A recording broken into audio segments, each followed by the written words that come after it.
If only. Nothing Inspiration for matters. I you. don't get anything. I don't get anything other than pushback. I don't know. It kind of gave you inspiration, so. Yeah. What do I do it for? Like, oh, you passed my check. Inspiration. Roll again. Exactly. Hey, anytime you want. Only Anikeno's character. Sure. Yeah, I am excited for the Browns, and I'm excited that I get to. I usually don't work from home on Sundays, and I'm going to work from home tomorrow. Oh, nice. Let's go. Pray and pray that the day is not crazy, and then I can just have games up on my other monitors. Yeah, I gotta find a way to watch the game now that Stream East is down. I know. I figured that out today. I was trying to It's watch the so LSU game sad. because I learned It's about that. Yeah. so sad, I guess dude. there was It's a year-long investigation, and like 4 days ago, they came to a conclusion that it's illegal. yeah, It's Which they're insane. funny. not The wrong. It's FCC's extremely been building their illegal, but case. yeah, Hulu yeah, it's Live not Sports. good. Yeah. Do you see that Red Zone's not commercial free anymore? Oh, fuck Yeah, it's that. really lame. Have you? That's bullshit. I've seen all these. The memes are so funny. Yeah. I don't know if I sent them to you. I sent some to Tasha, but she doesn't care. I'll send them to you guys later. But it would be like NFL Red Zone in 2025, and it'll be like a really big play from the last few years, like Yeah. Josh Allen in the snow diving for the Right. touchdown, and then it cuts into like a Burger King ad, like Yeah. BK, have it your way. It's so funny. I've seen those memes. Yeah, They yeah. crack me up. I'm eating them up. Speaking of eating them up, Strahd loves eating up your blood. I feel like it's been so long since we've played, which I guess it's been a week and a half rather than just a week, though, huh? Mm-hmm. Yeah. 27. So, Are we good to play Randy's down like for this the count, upcoming Wednesday huh? on the 10th? I don't see why not. Perfect. It's on my Google Calendar. Perfect. 8:45. Nice. Yeah, Randy had too much corn. Way too much corn. That happened. The corn was nuts. Yeah. It As it in was so much- delicious. The corn was delicious, and we were all insane. Mm-hmm. Yeah. All lost our mind. I Insane beat the in the shit out of a membrane. lot of corn. I didn't watch that video. Was it funny of you? It was me screaming about that I'm not Hamilton. It seemed like a you had to be there kind of video, For sure. in my opinion. Why were we So- saying that you were in Hamilton? We weren't there, I don't think. Oh, I I don't- took that video. Exactly. We didn't. Oh, It you was- were. it Oh, was- okay. You were like telling me and Randy to like pose. And you were like, oh, like Hamilton? And I was like, no, I'm not Hamilton. Stop. You Something yelled, like "Is it that. because I'm black?" Oh, yeah. Also, there was that. What was it, Missy? I don't. You I never remember answered. Yeah. No one answered you. To be fair in the video. Honest to God, I feel like I was singing the like not throwing away my shot song. I do But I remember don't- that. Gonna throw away. Like, that sticks out in my head for some Man, reason. Taylor, you gotta was like, come up here "No!" next year for this thing. Randy Oh, did like man. throw it out to me a month ago. I can't. I couldn't do it. Couldn't do Nah, it. Too many things. Too many kids. Too many responsibilities. I get it. Responsibilities. We both worked yesterday. Tasha worked this morning. Oof. Actually, I shouldn't say I get it. I have no idea what that's like, but But also, like, I Godspeed. try not to complain because we both like voluntarily created this, so yeah. it's I did start, which I kind of like. I started doing. I usually work 7 to 5. I do 4 10s, but on Fridays I'm doing 6 to 4s now, Oh, which is a very early start. But it's so Mhm. nice being done at 4 o'clock on a Friday Mhm. rather than 5 o'clock. wait, so what's your day off? Like what? You work 4 10s? Yeah, my days off are Wednesday, Thursday, Saturday. That's dope. I mean, I don't know. Sunday, I would like to have off, but Yeah, it sucks. Like, and in my role, Sunday is a busy day. Yeah. But in my previous role, like 2 years ago, Sunday was the slowest day, and I worked Yeah. evenings. So like Nice.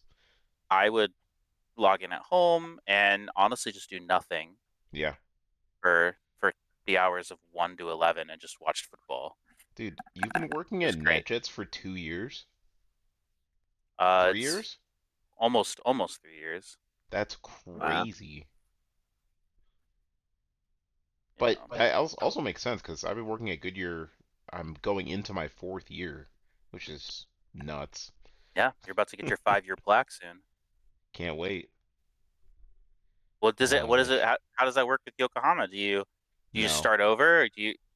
They were nice and they let it continue. That's nice. So what I do get at 5 years is an extra week of vacation, which I'm very excited I was just about. gonna say, like, do you get a bone? Like, what happens at 5? Because that's what ours is. It's an Yeah. extra. It's 1 extra week of vacation, and then Hey, at 10 that's years, it's an additional week, and then you get nothing yeah. after that. Oh, ours is much sooner than that. It's like so it's three 3 years is 3 weeks. 5 years is 4 weeks. Uh, and then I think 8 years is 5, and then 10 is if you have 10 or more, it's 6 weeks. Wow. Yeah, So how many weeks did you start with? 3. So I started 3. with Oh, 3. I okay. have 3. You Yeah, just told me that. but Okay, so ours is 4, then 5, then 6. nice. So you have 4 right now. I do, Nice. but do yours roll over? Nope. None. None. So It ours is sucks. only 40 will roll over. So the Hmm. first year I didn't use up all of them. So I will always have 40 in my bank for emergencies because our time also counts towards sick time. It's not like 2 That's so separate nice. things. Same Yeah. with us, but it doesn't roll over, So and I hate it. I'm not like, yeah, I'm like not sick often. So Yeah. um But also, I don't take off a lot. Like, if it wasn't for the wedding this year, I'd probably have like an extra week that I would be like trying to yeah. figure out how to use. So it's all good. Hey, is your guys' maps working? Like the D&D? No. Nope. Okay, because No. mine's doom spinning and I can't get it to Yeah, it's basically It's, go. saying So that we're waiting for you to start something. yeah. oh,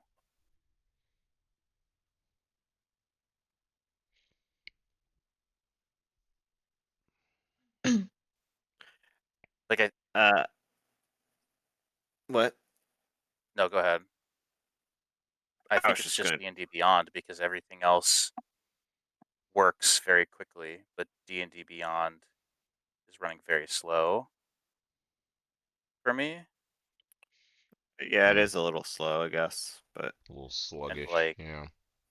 when I'm I mean, pressing go to start the Curse of Strahd maps session, it's not going. So we might have to theater mind it,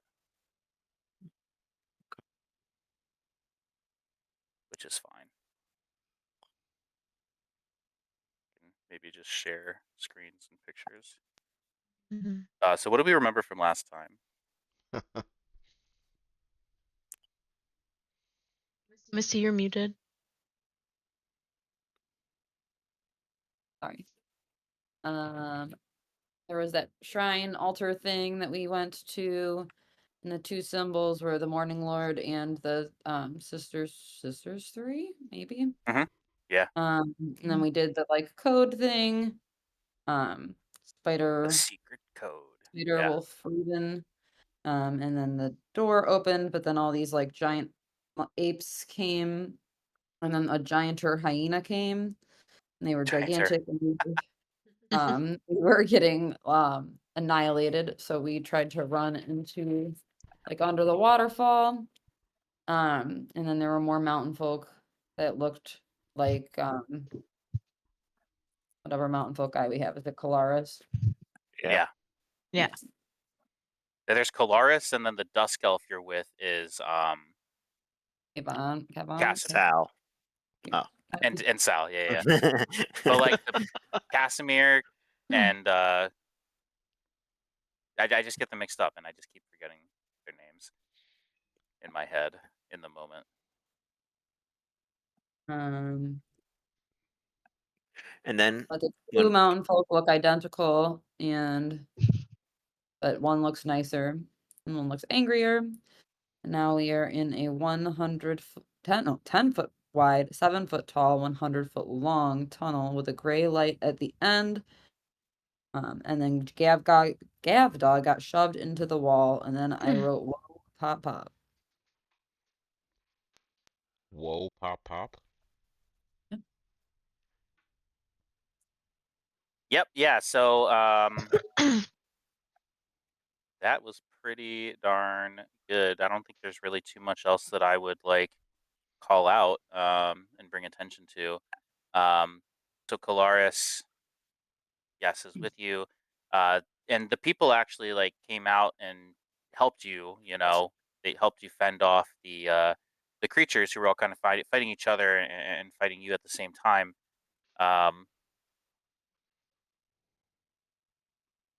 And they got you in, and yes, it's two people that look very similar.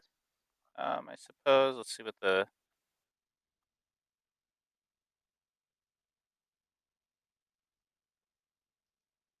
so yeah one of the men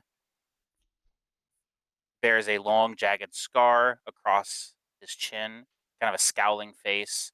On his shoulders is draped the pelt of a great beast and the skull of a massive hound, like strapped onto his shoulder as a pauldron. And then the other man had a softer, rounder face.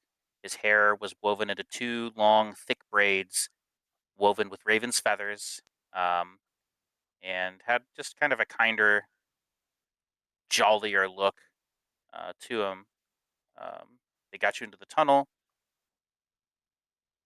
and yeah, the rougher looking guy turns and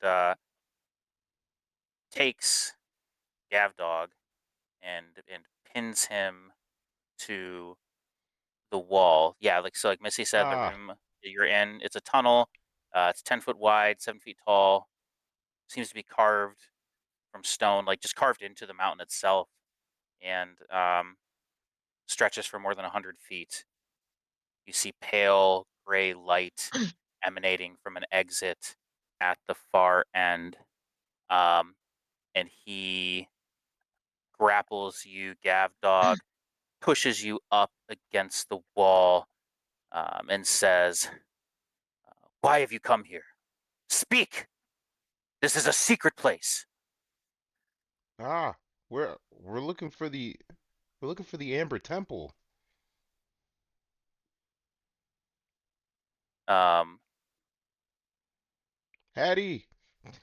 We're not a Yeah. danger to you. Colaris says, "Scorillo, please." Scorillo, kind of like the man referred to as Scorillo, His name is puts his hand up. Skrillex. Yeah, You spell your name, Skrillex. please. It's Scorilo.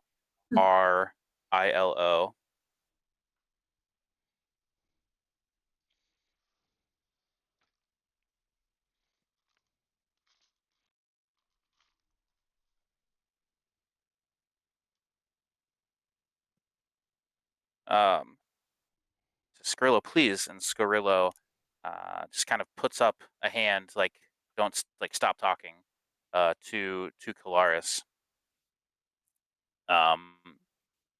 You say that he kind of growls. The skies whisper ill omens. You come waltzing in like lambs to slaughter.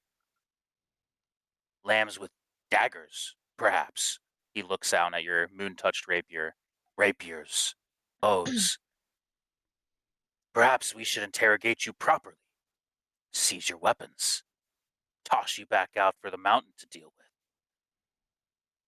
Well, we have to defend ourselves. So we have weapons. He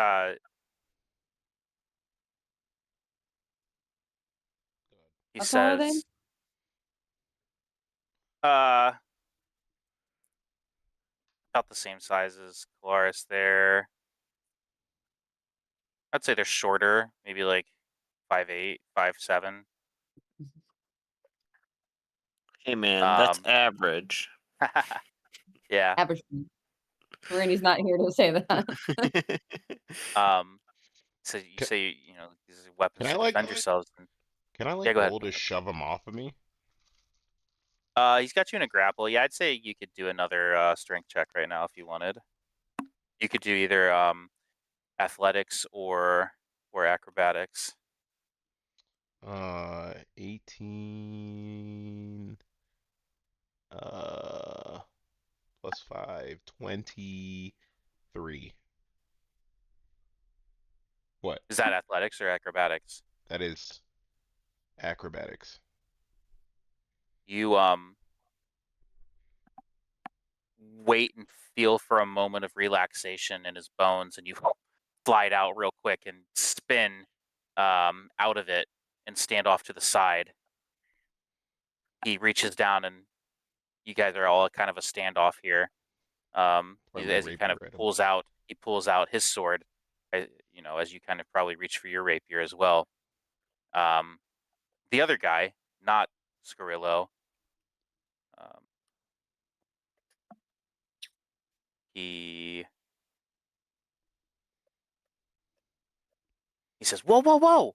Hey, hold on, guys, hold on." Says, he looks at you guys at the party. He goes, you have to understand.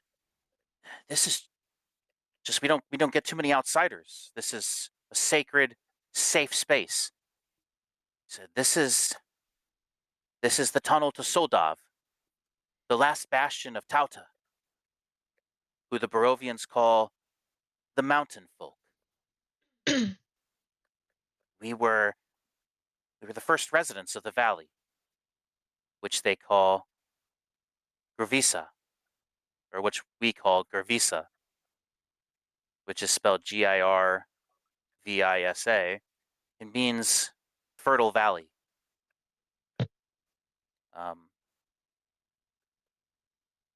He says,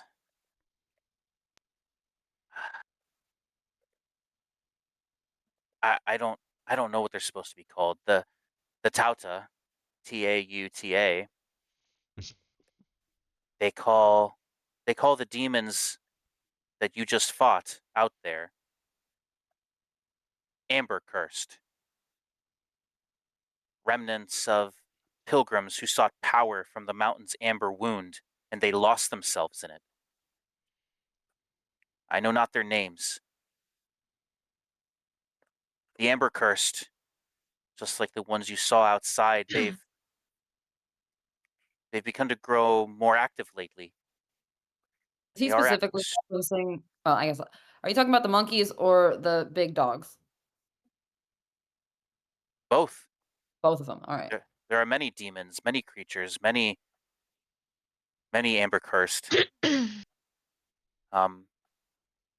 They strange signs. They've reckless, strange signs have been seen in the skies as well. Scarillo chimes in. The great shadow's steed has been seen in the skies overhead.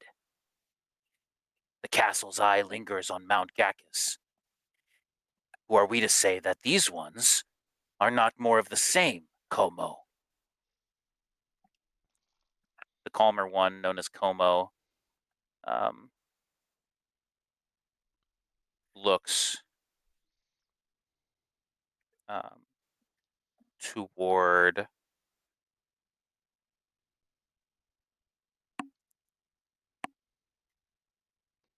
do you know which one of you is holding the spear of the huntress? Do you remember the spear of the huntress you guys grabbed from the Oh, castle? we got to take it. Didn't he take it? Oh, no, that was the staff. I don't know, but it is not me.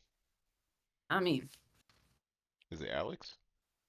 I don't think so. Was it in the bag? Is it Randy? no, Randy had the staff. Maybe he took It was in one of the crypts.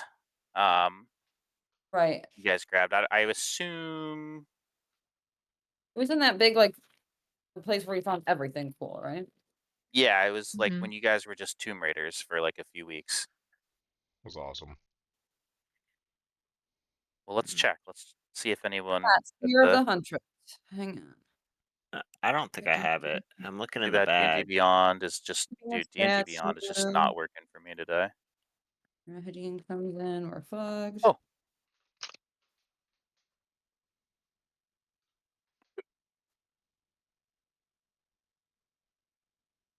Do you think it's because it's like a Saturday night and this is like a more typical time that people would That be people playing and play? using it? Like, Yep. do you think we've just because I think that was the case one time with Roll20 where we played on a Friday or a but I don't know. We've played on Friday nights before, like Yeah. pretty frequently. So I don't know what's going on. Yeah, I do have it. Hang on. Spear to someone. Like that's specifically on our to-do list from April 9th. Give the spear to someone. I mean, Do you who can use this spear? Let's ask this: who can use this spear? I don't think I can. I mean, I Or think does I anyone? I can. have no way to look at your character sheets right now to look through. Like everyone, check your inventory. Actually, I and wonder see if I you have. I have did. the ability to.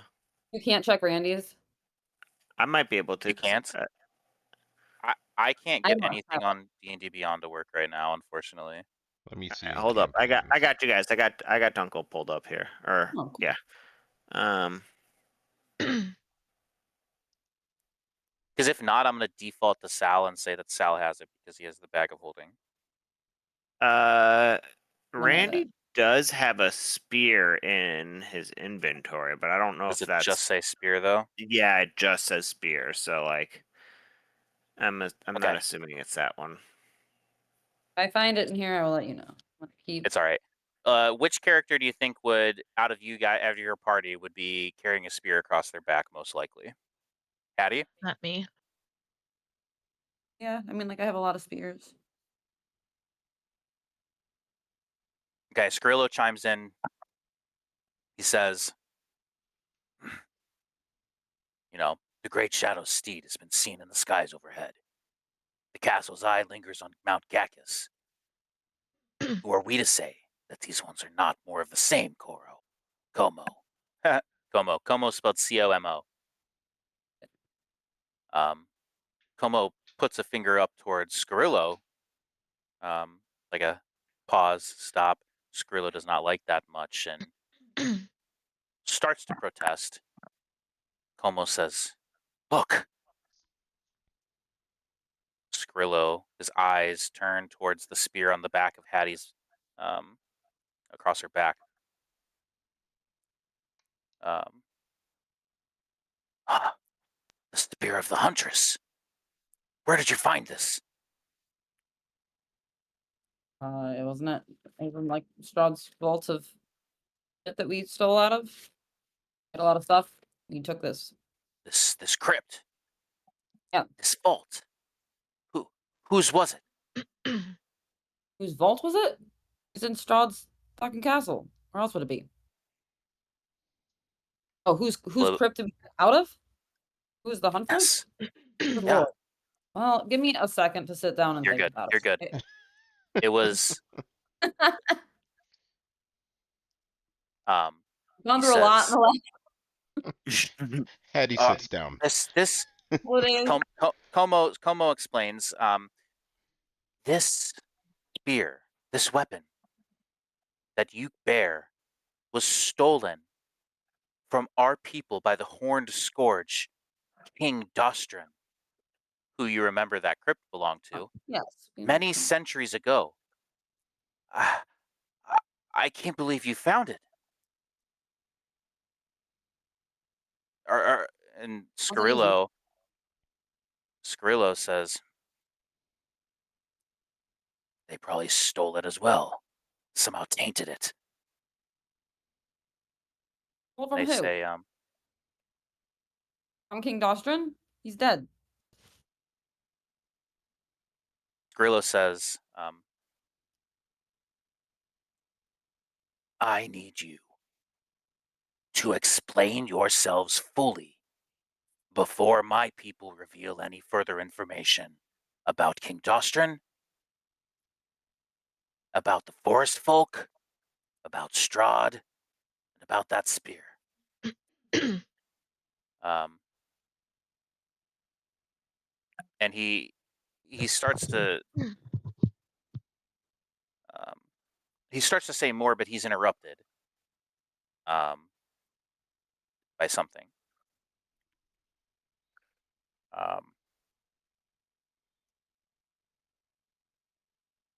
A deep woman's voice rings out far from the end, from the far end of the tunnel. That is enough, Scorillo. A tall, muscled woman strides down the tunnel, her fur-lined cloak clasped with a brooch of polished bronze set with flashing amethyst in it. She has dark, silver-streaked hair that hangs down in a long, tightly coiled braid. The hilt of a heavy greatsword is visible beyond her thick, corded shoulders. She moves with the grace of a seasoned predator. Her eyes are steely and sharp, but unyielding. Two fur-clad warriors bearing great axes flank her on either side. Their steps are echoing in time with hers.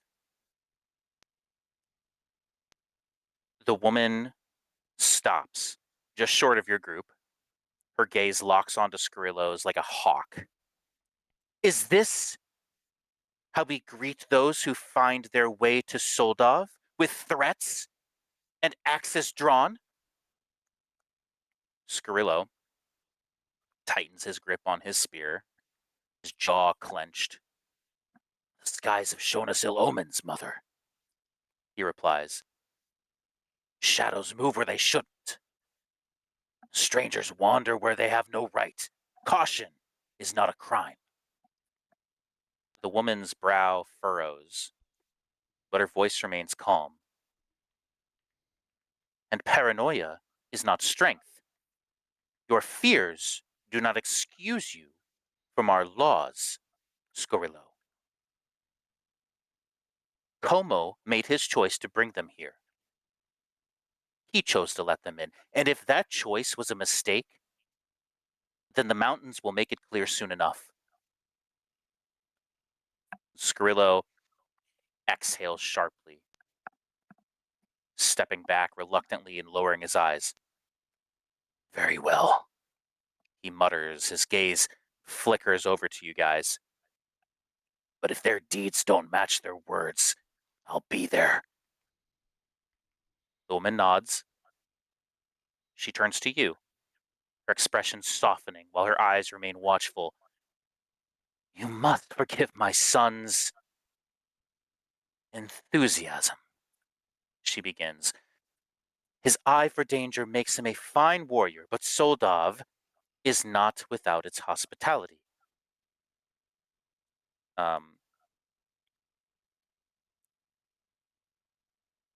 She says, I'd be happy to bring you to my home. As chief of these people in Soldov, it would be irresponsible for me to not welcome you to our home. I am Chief Diego. And who are you? Really I'm nobody. Valerian. Oh, okay. I guess we can do names. Diego? Diego. Diego. She says, Val, Gavin. Gavin, Sal. Sal, Hattie. Hattie. Uncle. Oh, I'm Dunkle. Yeah. Dunkle. Insert witty comment here. Have a step with the 72nd. She says, glad to bring you in. grant you hospitality at my home, but I need you to agree to the following conditions. You keep your weapons and arcane foci sheathed and offer no violence to anyone within Soldov's walls. Number 2, you comport yourselves with honor and offend none who greet you with grace and hospitality. Is that fair? I think that's Aye, fair. Chief. Can't really speak for like Uncle doesn't really have many social skills. Like he might offend someone. But can you just let him know he doesn't mean it?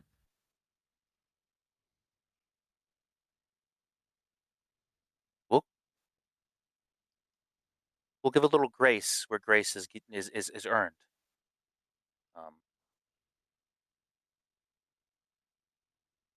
But wonderful. I'm glad you agree to my conditions. Please, follow. Let us go. She turns and, without waiting to see if you follow or not, her 2 little guards as well with her start walking down the tunnel with her. Follow them, but I want to see like slowly far starts behind. What's that? I want to stay like a little bit farther behind them and like see who from our party is behind that I could whisper something to. Who would be behind? Trailing behind. Trailing behind? Yeah. Like in her group? No, in our group. Oh, so what's going to happen is they're going to walk, and then And it's just us. Como and Scarillo are going to like walk behind you guys.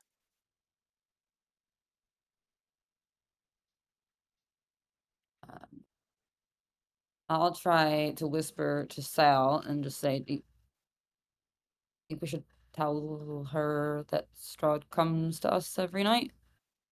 It's kind of like shitty to walk in here and lead him here. Oof. Well,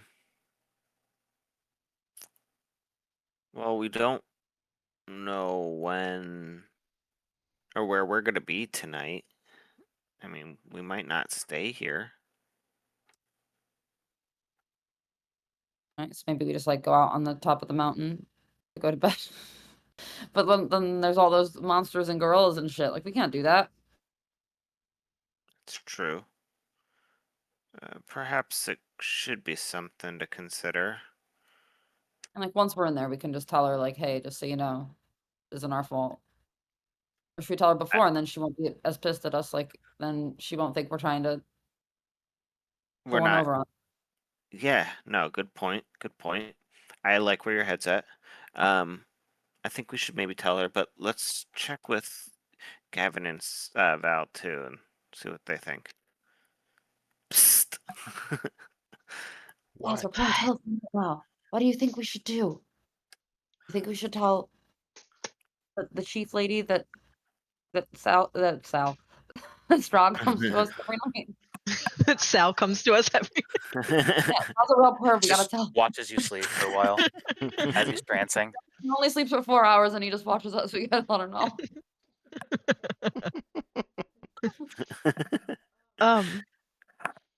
I think that we should tell her it sooner rather than later, because I think they could be a good resource for. Yeah, we Yeah. should tell her like now. Like before we go into their village, probably. Probably. Mm-hmm. Yeah. Um, Okay. Val, maybe you Chief. should tell her because like you're good with people, right? Like I'm gonna hide and you should go talk to her Who? and look really pretty while you do it. Val. Oh. I like run up Swoop next to her. in her hair. You're gonna look just fine. It's gonna be great. You look good. Okay. You look good. I run up next to her and like tap her on the shoulder. I'm like, hey, excuse me. She's a little taken aback. Yeah. Yes? We really, really appreciate your hospitality, and before you take us any closer, We do need to tell you something pretty important. By all means. We are visited by Strahd as punishment in the middle of the night. Um, he's really been stalking us, and we want you to know because we don't want to invite any trouble to your people. She pauses for a moment.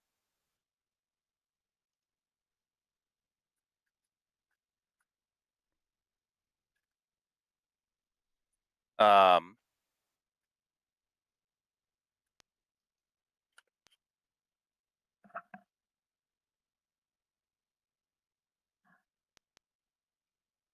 she smiles, puts a hand on your shoulder, and says, I greatly appreciate you telling me that. Um, she says, we do take great precautions to try and, I guess, do our best to stay away. Um, and she's like, let me think on it for a moment. We'll come up with a plan.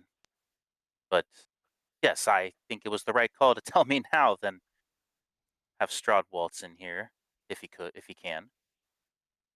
Um, as you're talking, you guys are kind of like side by side entering into like through this tunnel. The tunnel opens up into a mountain crater, perhaps 1,000 feet across.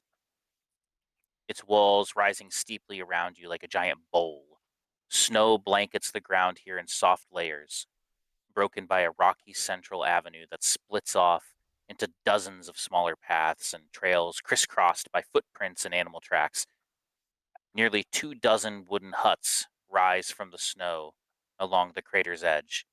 Their pitched roofs are heavy with frost. Elevated stone and wooden terraces, accessible by narrow ledges or wooden ladders, provide access to additional structures hewn from the stone of the crater itself. Other terraces, their recently sown soil carefully cleared out of snow, host hardy crops and herbs that sprout defiantly from the frozen earth. Across the crater, wooden palisades encircle small pens where handfuls of goats bleat softly. The rocky, muddy central road wides between them, ending at a larger longhouse built against the far side of the crater, and smoke curls lazily from its chimney, vanishing amidst a thick layer of white fog that covers the crater's top, almost like a lid. The villager in it hums with quiet activity, but at your approach, and as you guys enter, the rhythm of daily life slows, then falters. A young girl leading a pair of goats toward one of the pens freezes, clutching the animal's ropes with wide eyes, while a trio of men splitting logs lower their axes, murmuring to one another in hushed tones. A group of playing children atop a wooden terrace pause, then stare at you with rapt fascination. An elderly man sharpening an iron blade stops his hut's wooden steep spares only uh, sorry, his iron blade stop his hut's wooden step spares only a quiet, weary scowl. He scowls at you. Can't talk. Above you, a pair of adolescent sentries peer down curiously from a set of ramshackle wooden scaffolding and a short bow slung loosely over each teen's shoulder. Everyone freezes and stares at you. Um, and Chief Diego, still walking with you, Val, um, you know, gives a nod, a reassuring smile for each Soldavian onlooker. And as she kind of nods at each one of them, they go back to their tasks. Diego says, Val, let me tell you a story. Okay. Um, she's saying it loud enough for all of you to hear. But centuries ago, while the Tauta were still a half dozen tribes scattered across the Balanok Mountains and the woodlands below, Soldov was the center of their faith, the place where the spirits of the ladies three were said to dwell.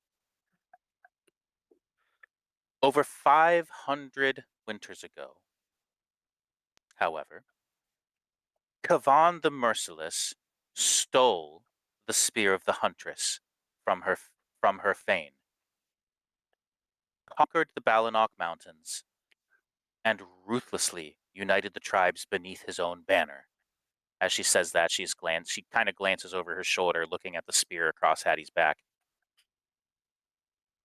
He took Soldov as his seat of power, Kavan did, and exiled the druids that protested his desecration of the lady's sacred places. When Kavan reached his twilight years, the valley was invaded by outsiders, men who bore steel blades and devil-horned helmets, led by one called King Dostran the Hellborn. Kavan died in battle alongside his children and was buried in a place of dishonor far from the cairns of Yester Hill, where all Tauta chieftains had once been buried. Oh, we met him, right? You He's the guys ghost met guy? Kavan's you guys met Kavan's spirit outside of Yester Hill. He was the guy that said that, like, he did something bad and we could never be forgiven for it. Yeah. So Kavan was you met his spirit. I think you guys like dripped blood Like the into a first spirit that basin. we met. Yeah, exactly. He popped up. He Another he did notebook. mention he failed his people in life, and in death he wishes to atone to his mistakes. So, yes, that is the same person. When Dostran died, after stealing the spear back, well, not back, but stealing it, his forces withdrew from the valley, leaving beyond an abandoned fortress atop a pillar-stone mountain amidst the eastern peaks. By now, however, the warriors of the Tauta had made Soldov their home, while the druidic circles once exiled by Kavan had made their homes amidst the trees and the earth of the forests below. The forest people, or the forest folk. When the Great Shadow, the one known as Strahd von Zarevich, arrived and built his keep atop the ruins of Dostran's fortress, the Tauta expected him to bring blood and fire upon them, just as he had done to the enemies he had tracked to the valley. Fearful of reprisal, the Woodlands Druids approached von Zarevich in secret with an offer of trade, his promise of protection, in exchange for the secrets of the ladies' places of powers, the three Fanes. Strahd accepted, and soon claimed the Fanes for his own, with profane rituals of blood and shadow. The Druids' betrayal rocked the Tauta to their core. For this, they were forever exiled from Soldov.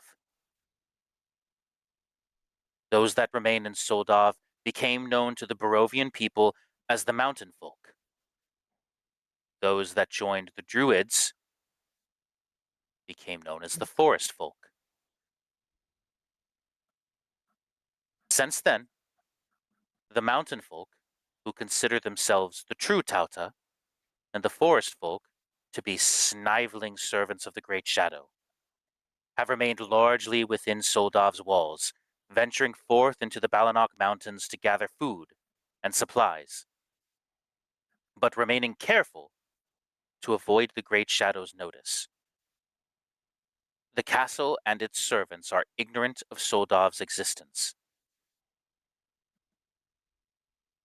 So long as the Great Shadow believes us to be disparate bands of savages scratching through the snow for morsels, we remain safe from his attentions. So, Val, it does bring slight concern of what you tell me. But I do not believe he will come here. Because he does not know it exists. Not that he couldn't find out, but because he doesn't care. He lacks the will to look. He doesn't need to. As you all proceed through Soldov, as she's telling you the story, she guides you all towards that long house that I described at the far end of the crater. My home and our meeting place, she explains. You guys reach the outside of this long house, smoke rising up through the chimney, meeting the fog at the top of the crater. The longhouse rises before you, its sturdy timbers dark with age and weathered by countless winters. Thick beams frame its entrance, their surfaces etched with intricate carvings of wolves, ravens, spiders. Smoke curls from a stone chimney at the rear of the building, carrying with it the rich scent of burning pine. Two tall wooden poles stand flanking the entrance, each carved with a watchful wolf's visage at its base, a spider web at its center, and a perched raven at its peak. The faint glow of warm firelight escapes through the seams of the heavy wooden door beyond. Chief Diego pauses at the threshold, turns to you with a slight nod. Welcome to my family's home. She pushes the door, opens, allowing the warm firelight to spill out into the cold air beyond. She leads you in. You step past the heavy wooden door, and the warmth of the longhouse envelops you like a blanket. Feels good. It's been chilly, to say the least. Um, it chases away that mountain chill from your bones. Here, the faint scent of pine smoke mingles with the aroma of roasted meat and dried herbs, while a fire at the center of the room crackles in a wide stone hearth, its embers leaping and popping in a merry spiraling dance amidst the smoke that rises through a central chimney. Rows of thick wooden beams support the roof above, their surfaces carved with intricate patterns and designs, while bundles of dry herbs and strings of garlic dangle from rafters above.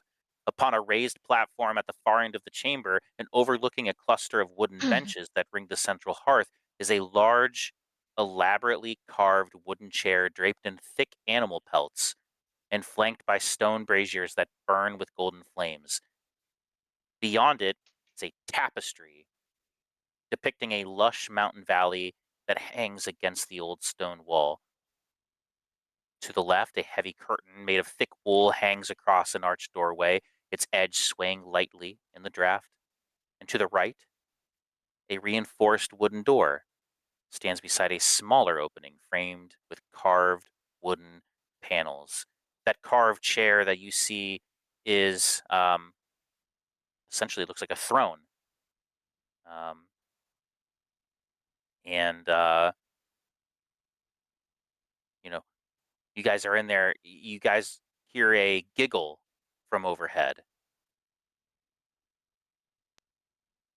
Small, high-pitched child voice. A heartbeat later, a small, furry shadow plummets from the rafters above, aimed directly for your shoulders. Gavin, um, make a perception check. Perception is 17. You glance up and notice that the shadow approaching you quickly from the sky above is actually a small child bundled in furs. Do you try to avoid this piggyback attack, or do you step out of the way? Um, can I catch? You turn and You reach your arms up and try to catch a heavy weight drop squarely into your arms with a thump, followed immediately by a gleeful cackle. The shadow, a young boy no more than 8 years old, bundled in furs and sporting a wide, determined grin, um, like wiggles out of your arms and slides up over on top of your shoulders, hugging your head to his chest, his wild hair bouncing as he clutches tightly to his perch. You are the prisoner of the Wolf of Soldov, he hollers. He hefts a whittled, blunted wooden dagger in his hand and whoops gleefully, Surrender, stranger! I'm gonna say, you bet he is, and I'm gonna get on Gavdog's back and like pin him to the ground. Uh, Wow. yeah, make an athletics check. Oh boy. That was a 15. For Hattie I like rolled a a 20, 28. Yeah. 22. 22. Yeah, you fucking pin him to the ground easily. Ah! Um, All right, kid, get him. he proceeds to like take the wooden dagger and like pretend to hit you, not like crazy hard, like across your back, and um, he like takes I don't know, he like takes the bow off your back and kind of runs around and plays with it. He Um, takes the longbow of the silver dragon. sorry, man. What would you like? What weapon would he easily be able to take from you? Like you're not No, wearing a I hat, so I'm imagining like the right. same as a kid taking your hat, right? Um, Yeah, I know all about that. takes a torch No, off of your belt. he can take the bow if he wants to take the bow. It's um, fine. Diego sighs in mock exasperation, rubbing her temples. Oh my Calder! How could you ambush our guests like this? Call the boy now, who respond. His name is Calder. A wise hunter always attacks from an ambush. He puffs his chest out and he brandishes it. He's got his wooden dagger in his hand. Um, make an insight check, everyone. Or- Eleven. Insight. 19. 18. Look at you. Was you Hattie? 11. Hattie, you don't see it, but you all see like everyone else, like a a smile from Diego as he says this, fondly, and despite her like scolding, she's kind of proud of what he said. Um, Calder hops up. Um, Hattie finally kind of stands up as well, allowing Gavin to rise to his feet. Um, the wool curtain beside the left curtain stirs, and a mountain of a man steps through. He's huge, broad-shouldered and muscular, height noticeably above 6 feet, and a shaggy, black, gray striped beard that extends down to his chest. Ruddy cheeks. However, they are crinkled with lines of an old smile, and his blue eyes that are bright and warm. Um, he says,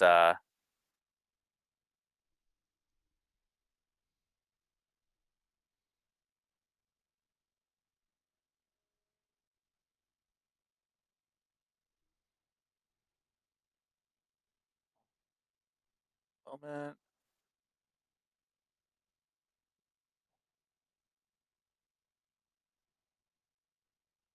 He says, "Is that Diona?" He asks, ducking through the threshold. His gaze falls on you, and the hopeful grin on his face fades to a quieter, more subdued smile. He says, "Ah, I see we have guests." Diego looks at you all and Says, Sal, Hattie, Val, Dunkel, Gavin, would like to introduce you to my husband, Orolus. His name is spelled Oroles. Um, his features look visibly similar to Como and Scarillo's. Everyone with that insight check, even Hattie's, you can discern that Orolus is doing his best to appear friendly, but you see a look of disappointment on his face as he's looking at you guys.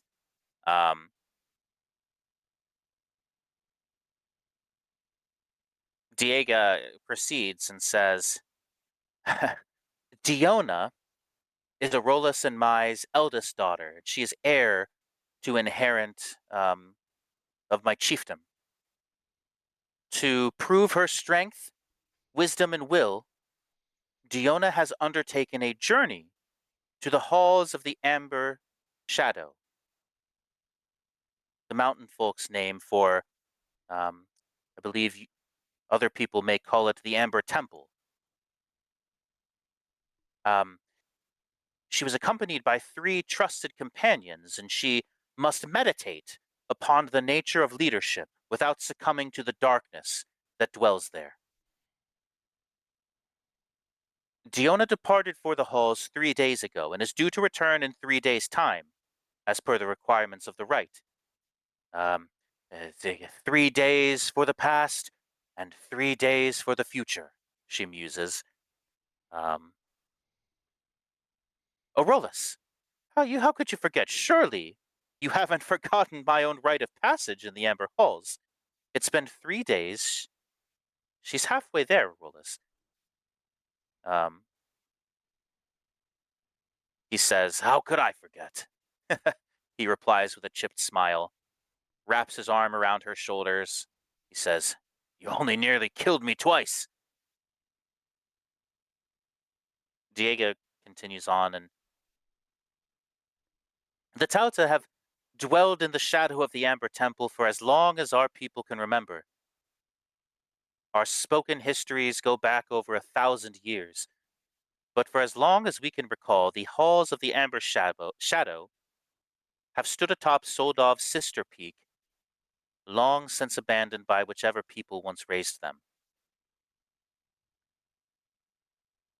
She says, having not been from here, have you heard of the Amber Temple? That's why we're here. That's what we're looking for. Her face gets a little more solemn, concerned, if you will.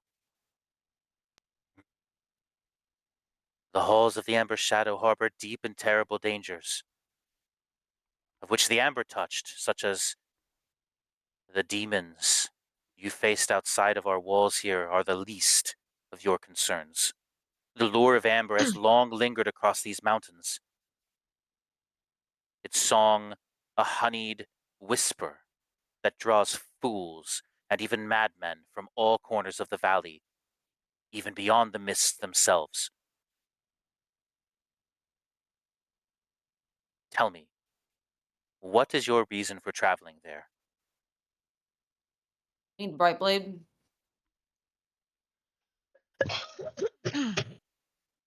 Brightblade. The sword. It's Uh, supposed to be God. He used to belong to his dad. It's in there somewhere. But honestly, like if you trust your daughter to go in there and leave, like we'll be fine. Make a persuasion check, please. Any of y'all, or be a group one, or just Hattie. Doesn't matter. Not me. I Nice. rolled a 12. 17. Come on, Sal. You're muted. I rolled a 5. Oh, We all did. She horrible. smiles. wait. What did Okay. Dunkel roll? So You're just pretending he wasn't here. I don't know what his modifier yeah, is. it's just Okay. easier if we It's just. fine. Yeah, it's fine. You guys all, it's a group. You passed. He passed? So sorry. What did I heard a 5, and I heard 9. a 12. 9, 17. 12, 17. Yeah, we round up. My DC was 10. Oh, Yeah. nice. 10 Mhm. because you gave an honest answer, or else it would have been a deception check at 15. Mm. You Better chose though. the good thing. Um, she says, "Well, in that case, I promise to share what I know before you depart, Soldov. Um, please, stay the night at our hearth. You may lay your bedrolls beside our fire, share in our meat and our mead, and trust that no harm shall come to you within our walls. What do you think?" Hey, Parker. My I think it's mouth, fairly just feel like you're gonna try to stop us from going to this temple. I feel like this is too easy. He says, "No, I assure you I will not stop you." And you could make an insight check. 14. I mean, you see pure, like, if the main word that you would describe Diego as from your, like, what you've been able to watch her, like, she seems like a genuine human being. Okay. Well, all right. Sure. I'll stay the Uh, night. Yeah. my mouth is watering already. She says, "Yes, let's eat. And what what is this sun sword? What do you intend to do with it?" well, we don't really know until we find it, but pretty much everything that we've found says that we need it to kill Strahd because it was his dad's or something. It's got some sort of Hmm, power in it. I see. Um, So the end game is get well, the fuck out of here. well, to beat an enemy, you must know thy enemy. She looks at Calder, the boy. She says, "Go, boy, go get Elder Burbus. Tell him that outsiders wish to see him." Calder says, "Why? Why do I have to go?" And she kind of gives him a stern look. Um, he glances at you guys again shyly and says, "Fine." And he runs out the door. She says, "Elder Burbus has information about the Fanes or the Ladies Three. This should help you with your journey." Um, Thank you. Are absolutely. the ladies three are like gods here, or like what are they? What? The ladies three are like the gods here, or like people that Uh, crafted these, or she smiles and she says, "You will learn soon enough. We will. But first, let's eat. You have arrived on a fortuitous occasion, for tonight is the annual celebration of the Night of Clear Skies. Um, that's all I can tell you, but I promise that you will receive a thorough education before the evening's festivities or during it. Um, you guys eat. It's salad's delicious. It's meat, potatoes, um, everything that you could imagine um, is there. This is a delicious pot roast. Bread, pot roast, a stew. It's great. All of got it's shepherd's pie here. what's that? They got shepherd's pie here, guys. It's great. Fuck yeah, they do. Perfect. It's night. You guys eat into the night. You laugh. Uh, for the first time in a while, feel like this is a good place to be. And at the same time, you think this is one of the very few places that Strahd has extended his influence to. That's a correlation, you know. Um, so nightfall, dusk descends. Everyone gathers in all of the mountain folk gather in Chief Diego's longhouse with you to celebrate the night of the clear skies. As dusk descends, the longhouse begins to fill with the people of Soldov. Beneath Chief Diego's supervision, long wooden tables are carried in and set up near the central hearth, where golden flames cast dancing shadows across the carved beams overhead. Villagers of all ages pour in, bringing baskets of preserved fruits, freshly smoked meats, and steaming loaves of dark bread. It's not long before laughter and conversation fills the longhouse's central hall with well over 100 mountain folk filling the tables around the hearth's warm glow. The savory aroma of the roasted meats that you've been eating mingles with the sweet scene of honeyed mead as villagers pass wooden platters piled high with food. Children dart between tables, their shrill laughter mingling with the melodies of panpipes, flutes, and pounding drums. Chief Diego's wooden throne is moved aside, making room for a long, low wooden table surrounded by a dozen woolen cushions. You find yourselves beckoned towards it, joining Diego's family as they take their places atop the dais overlooking the hall. Um,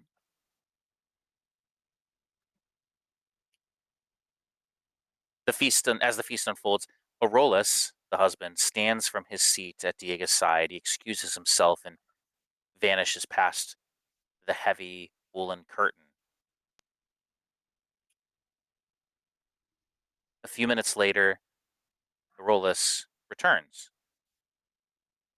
The curtains part, and as Aurolus' hulking figure steps forth once more into the room, a hush falls over the din of the feast.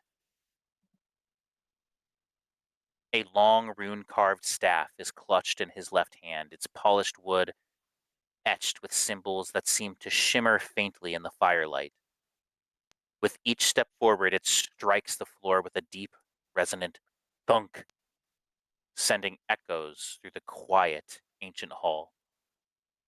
His broad shoulders are draped in a heavy mantle of black wolf fur, its glossy pelt draping heavily down his back as the wolf's head rests upon his shoulder like a sentinel, its lifeless eyes seeming to glare protectively across the room.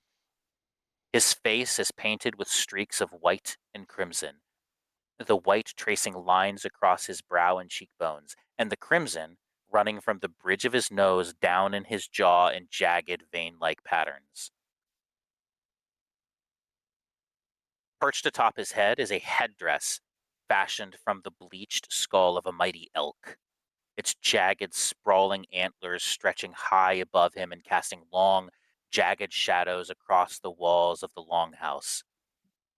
Strings of beads, feathers, and glinting obsidian adorn them, swaying gently as he comes to a stop beside the fire.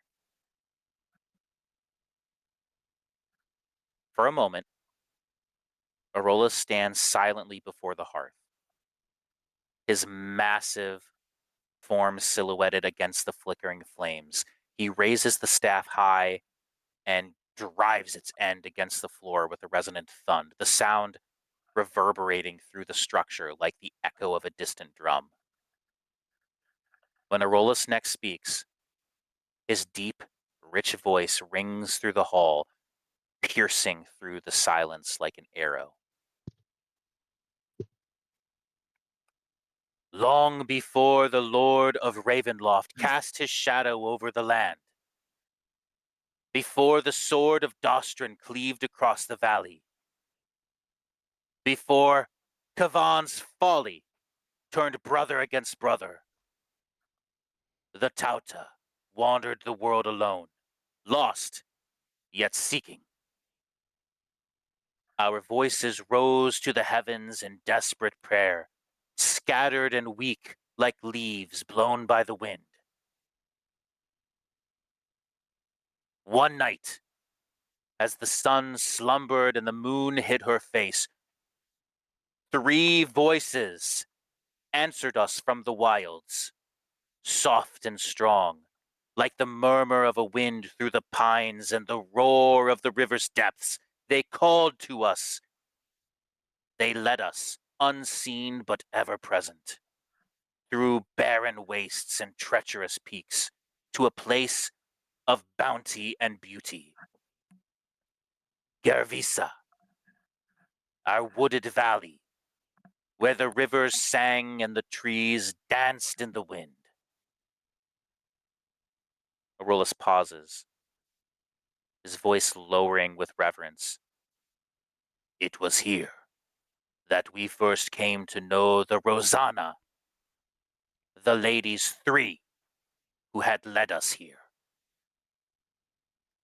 They were not as we were, yet they walked among us. The huntress, who taught us the ways of the spear and the bow. The weaver, who taught us to weave the loom and basket. And the seeker, who taught us to divine the secrets of the wind and stars. He lifts his head, the painted antlers of the headdress catching the flickering firelight. But the valley we found held more than beauty. From the farthest peaks, unseen even by the Rosanna, a shadow began to stir. A darkness that crept from the heart of the mountains, rising like smoke but carrying a cold that chilled the bone and stilled the blood. Murmurs ripple through the crowd, children clinging to their parents' sleeves.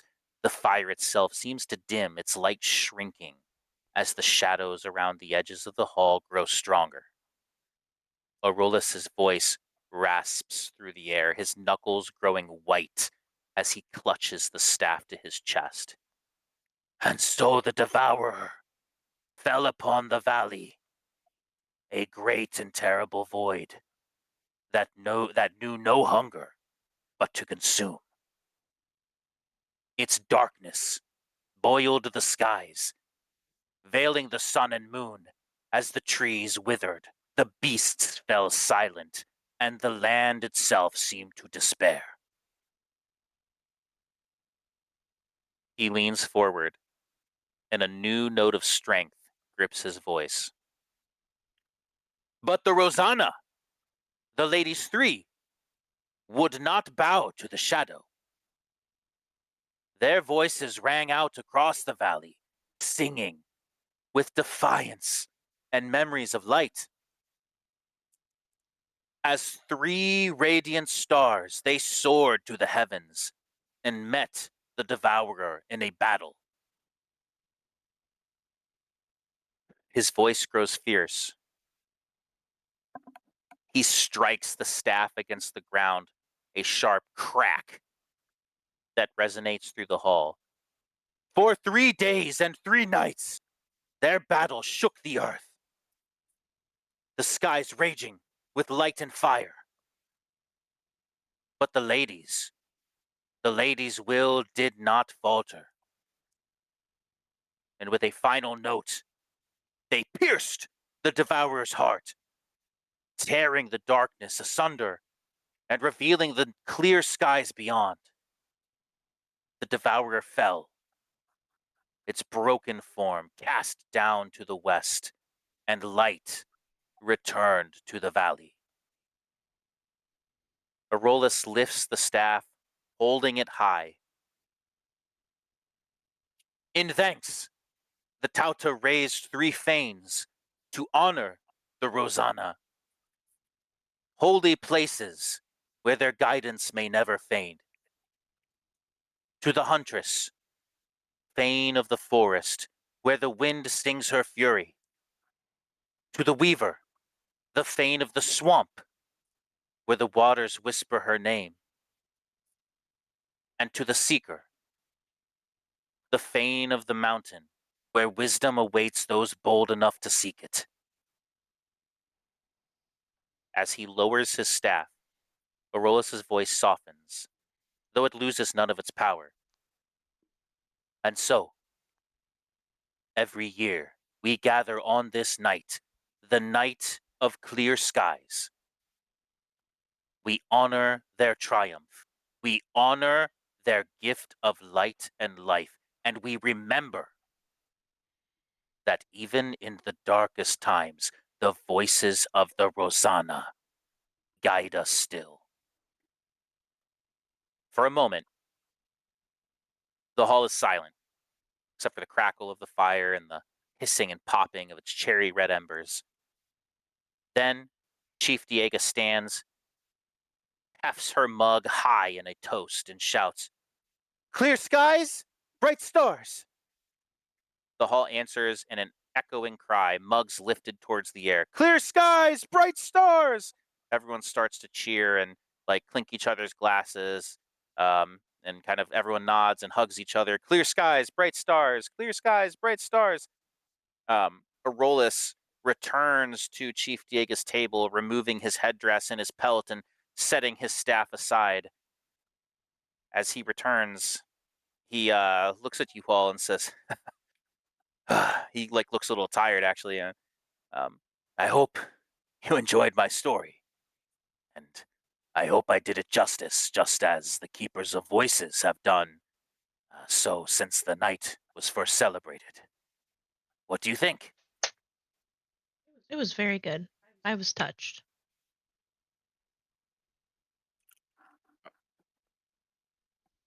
It was Um, fantastic. Arola smiles. He You see, you're says, muted.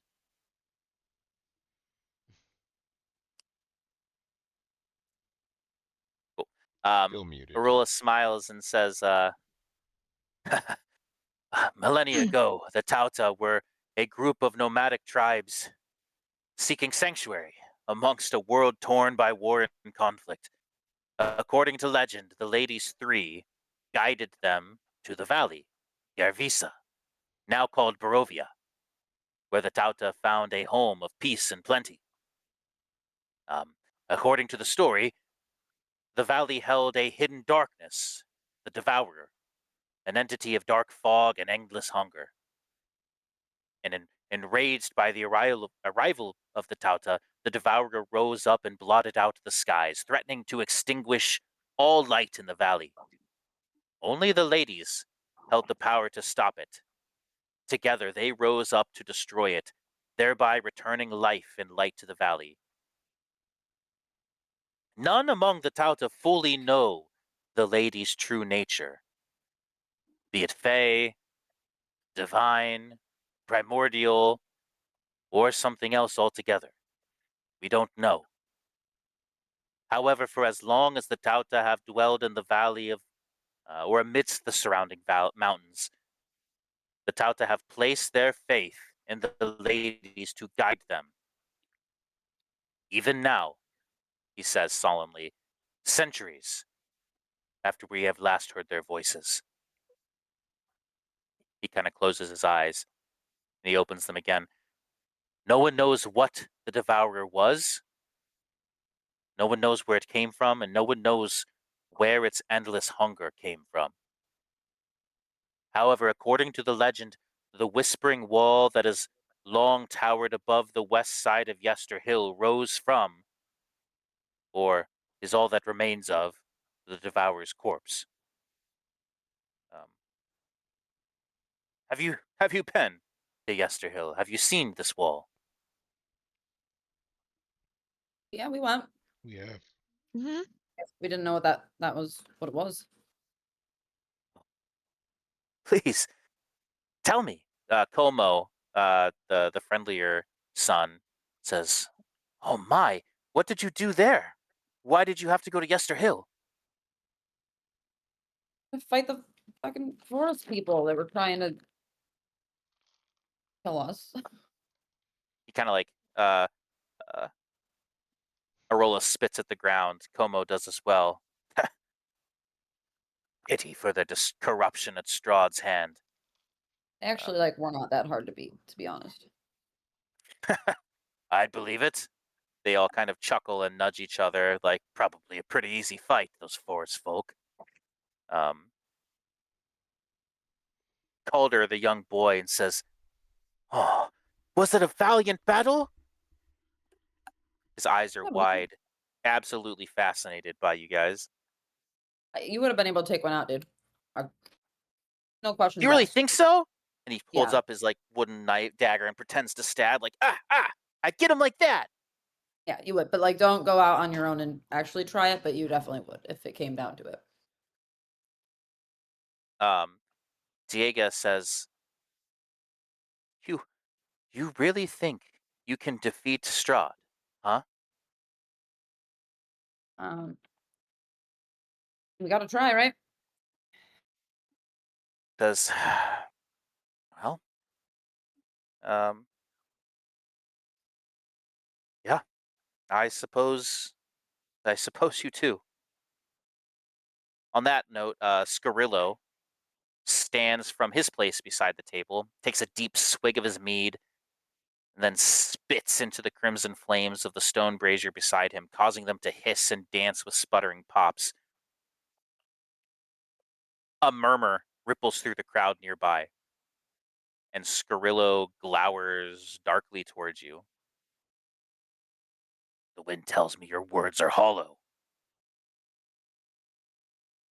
Um, his voice is dripping with distaste, and Chief Diega's eyebrows crawl upward into her forehead, and looks of anticipation rise across the faces of the mountain folk watching. Arolas, the husband, leans towards you. "The traditional response to a boasting challenge is, 'The earth tells me your deeds are dust.' Although a challenged warrior is always welcome to offer their own retort instead." Sorry, was somebody challenging us right now? He smiles and says, "Yes? Do you accept this boasting match?" Sure. Then I What are we say talking about? again, Talking? the traditional response to a boasting challenge is, "The earth tells me your deeds are dust." But again, have your own retort if you'd like. Scarillo is still standing beside his table, um, glowering at you after he told you, "The wind tells me your words are hollow."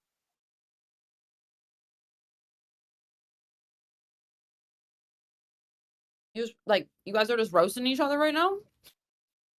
He's Was roasting you guys. like He want us just to roasted roast you, back? like he It's looked okay. towards you all. He said, "The wind," like you told Diego you were gonna kill Strahd. He stood up. He looked at you, said, "The wind tells me your words are hollow."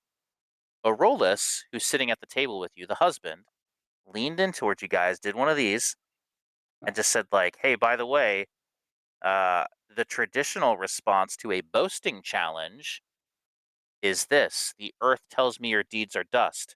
Although a challenged warrior is always welcome to offer their own retort instead." And then he leans back to see what you guys do.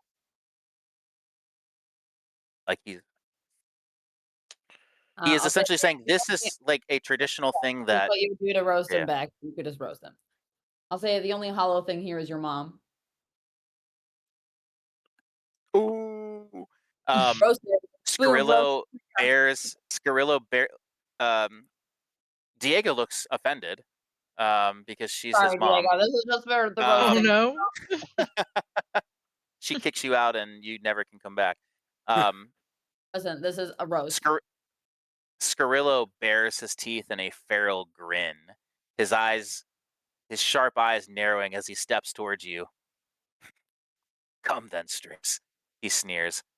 "Let the Tauta see your boasts for the ash that they are."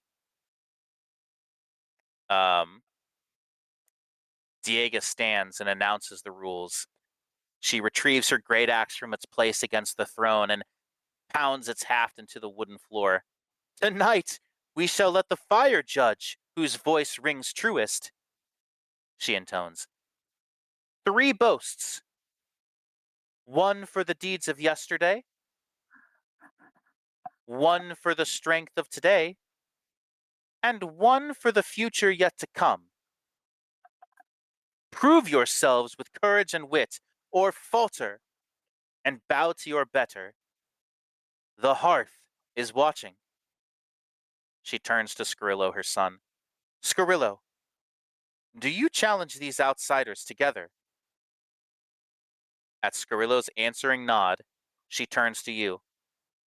Because you have all been challenged, you may choose one among you to answer each boast, but no more. Do you accept? One each time? No, one person Or one for for everything? all One. of them. Yep. Remember, there are 3 boasts. So there's one person for each one? Yes, and essentially one for each one. One to answer each boast. We have to pick them ahead of time, or can we hear the thing and then, like, shove Oh someone my through with a goodness. rap battle?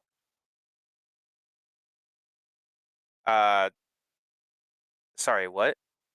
Like, do we have to hear can we hear the boast ahead of time and then, like, shove the person forward that we think should retort? I, uh,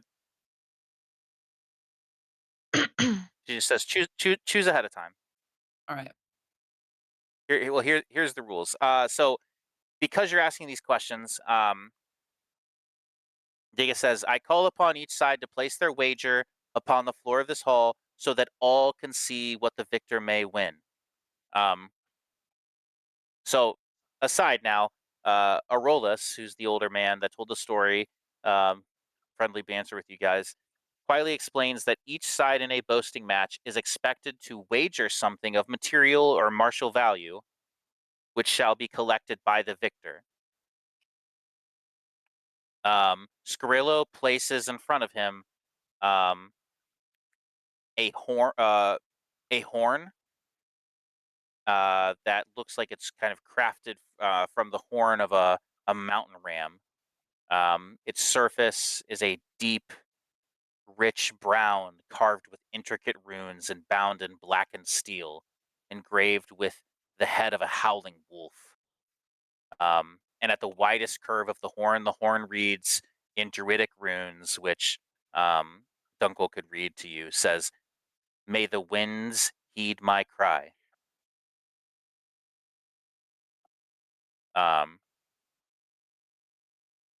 What do you place in front of you?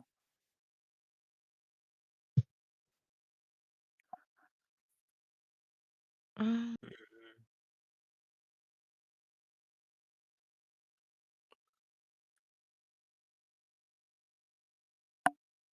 I can place. How about And it doesn't have to be one per person. It can just be one collectively grouped item. how do we feel about putting the dragon glider there? You're on mute, miss.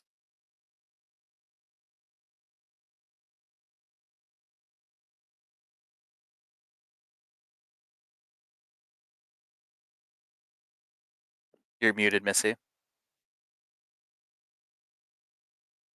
Yes, let's definitely do that, but then, like, if you guys win, you should definitely give the dragon glider to the kid, because that's just like, why wouldn't you do that? Well, what if I need it again? Well, if we do win, we're giving it to the kid, or I'm giving it to the kid, and if we don't win, I'm saying that they should give it to their kid or grandkid or whatever, however they're related to Oh, okay. the little boy over here. Okay, All so right. here's what the rules are. The match will consist of 3 rounds. The first is a boast about something that the boaster has accomplished. The second is a boast about the boaster's current skills, talents, or strength. And round number 3 is a boast about what the boaster will achieve. Each time a boast is made, we're going to do a check. If the check is so, it's essentially going to be a check based on whether it's a lie, or if their boast appeals to the audience in some way, or if it's like intimidation. We'll like make an appropriate check. Um,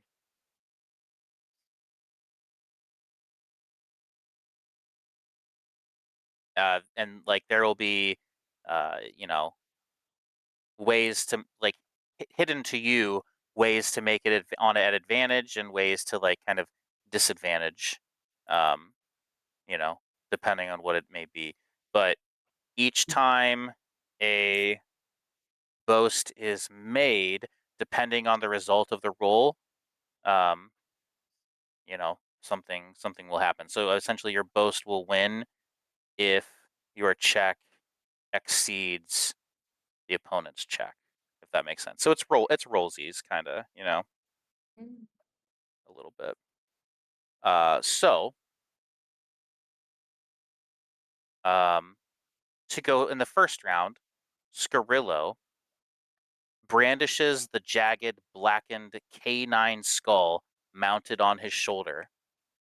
This, he declares, was a great hound of sulfur and brimstone.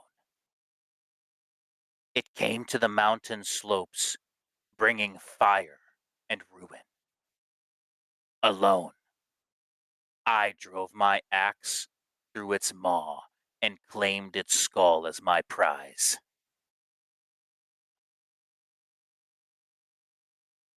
Everyone starts hooting and hollering, like, "Yeah, he did that! Fuck yeah!" You know, um, and he kind of grins. So I guess, sorry, we should have decided who's going to take the first round, second, and third. We'll do that real quick.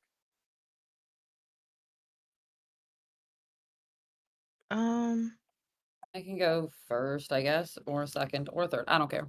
I can go first.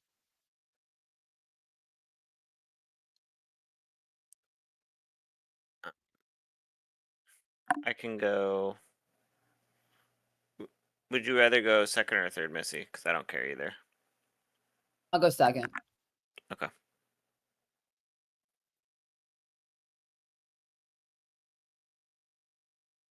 Okay, so Val steps forward. What is her boast? Um, in my lifetime, I have read 10,462 books. Oh man. Okay. Everyone kind of starts to murmur, like, "Ooh, that's a lot of books." Val, is this true, or is this a deception? It's a deception. All right. So, um, people not really knowing you, and all these people not really knowing how to really read too many books, they don't know if that number is actually attainable or not. So, I wouldn't say that this is an outlandish claim. So, I would have you roll deception. Um, And because Scarillo provided proof of his boast as he showed off the skull, he is going to make a um,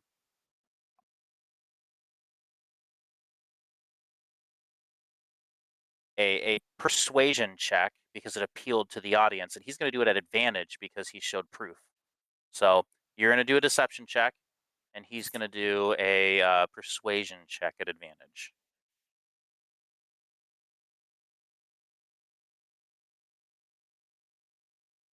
26. Oh, uh, Wow. Diego raises your hand and says, "The first round goes to Val, the studious." Huh.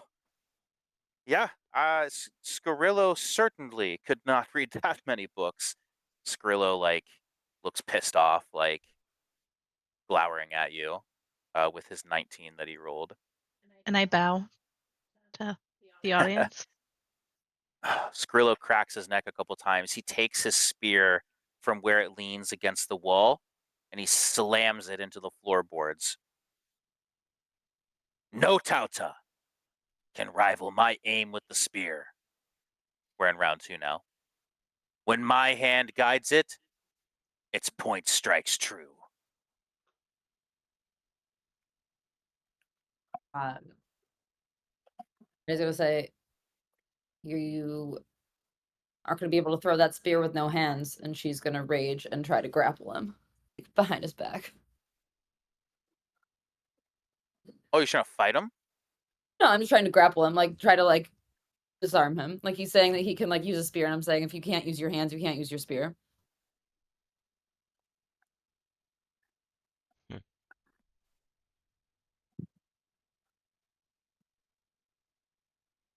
Okay, so you're just trying to grab his hands in the middle of this? Or like, sorry, I just want to make sure I understand. Yeah, he's just saying that like I can throw a spear really fast, and I'm just trying to like run behind him and like make it so his hands can't move. So it's just like, yeah, I'm stronger than you. Okay. Yeah, I guess make an athletics check. I raged, so it can be at an advantage, right? Uh-huh.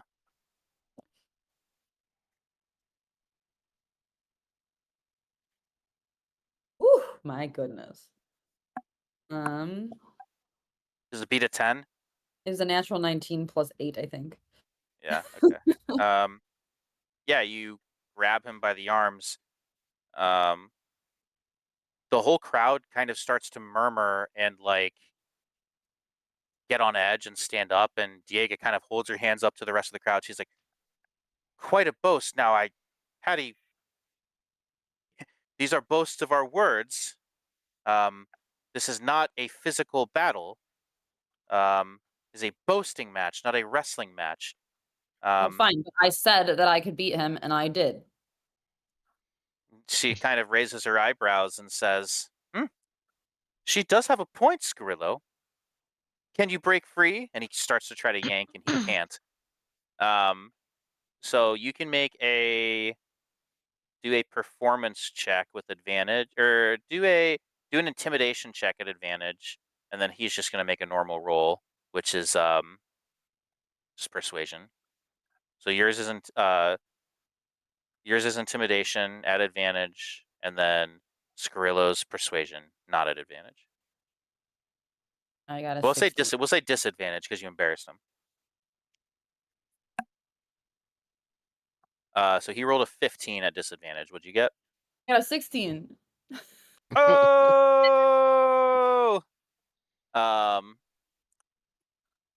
Diego smiles and says, "It seems there's no need for a third round, Scarillo."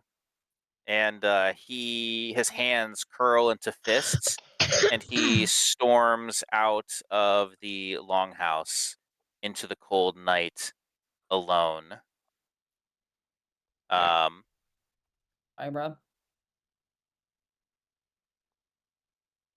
Let's see, second here, and you guys all get a horn of silent alarm.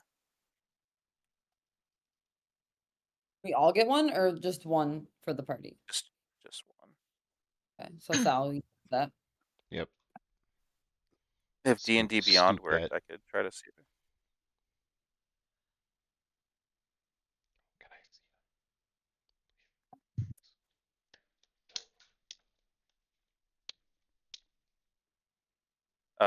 Yeah, it is an item you can add. Let's do the legacy one though. Out of Xanathar's Guide to Everything. I don't know how that differs from the new one. So it's a wondrous item that's common. It has 4 charges. So you should be able to search it and add it to your actual inventory. Yeah, I just found it. Is it the legacy one? I don't know if the legacy Yes. one's different than okay. Yeah, but just to be Yeah. safe.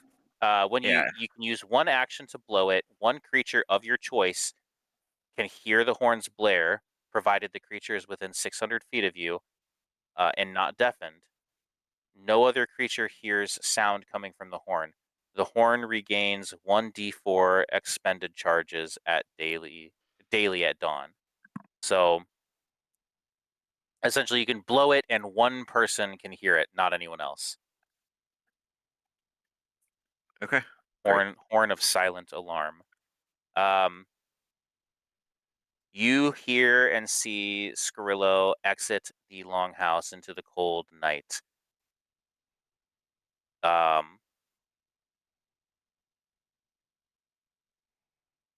and he stomps through the snow, um, and you know, stomps away. Does anyone follow him, or do you let him go? Let him go. I guess I'll let him go. Yeah. You know what? I will. Sal will follow him. If Sal's gonna follow him, then I will also follow him. But I didn't want to hold up the group. I'll go with you. If I see You those two can't. going, then I guess I'll go too. I'll follow behind at a distance. He's pretty far ahead of you. He is walking very quickly. You see him emerge through like these small pine trees, and then he punches a tall, thick tree, uh, like the trunk, snarling, and he starts punching until his knuckles split, and you see blood running down his arms. You hear him let out a guttural bellow of frustration, and he collapses against the tree trunk. Make a stealth check as you kind of approach up in his area. 26.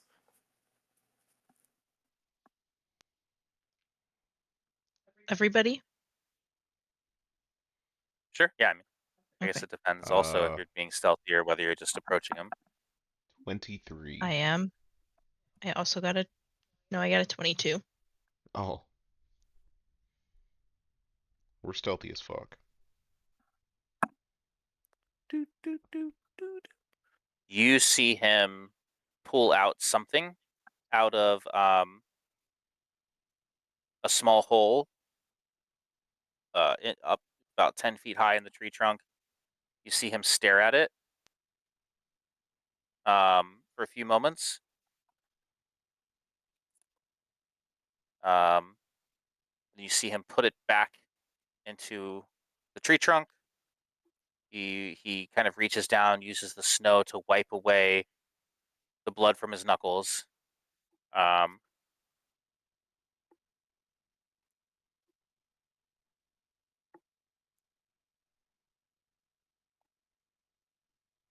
and then he returns back to the to head back towards the longhouse.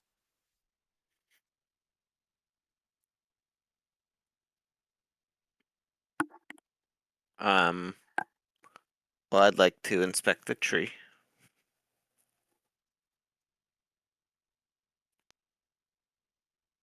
Okay, you go up to the tree, and at a small hole about 10 feet up in the tree trunks, you pull out an amulet with a piece of amber on it. Oh yeah. And that bad boy gets pocketed. Scoop, scoop. So now let me ask this really fast. That amulet, is it more similar to the 6 other ones? The 6 other ones. It's not as fancy as yours, Sure. Mm. But if that's like what you're this, getting at. yeah. So theoretically, though, I mean, just tossing it out there to the gang, meta style almost. The fancy one might be fancy for a reason, and it might not be a good reason. Just saying. It's a What good bad point. reason do you think it is? I don't know, but I'm pretty sure we needed 7 of these, and he holds up the bland ones. And I don't know how this gets or how this is relevant, but it's fancy, and I could see it being a decoy or something. So let's just make It's a sure we good have point. all of these. Right. I still keep it because it's fancy. Back into the longhouse. The festivities of the night of clear skies are winding down.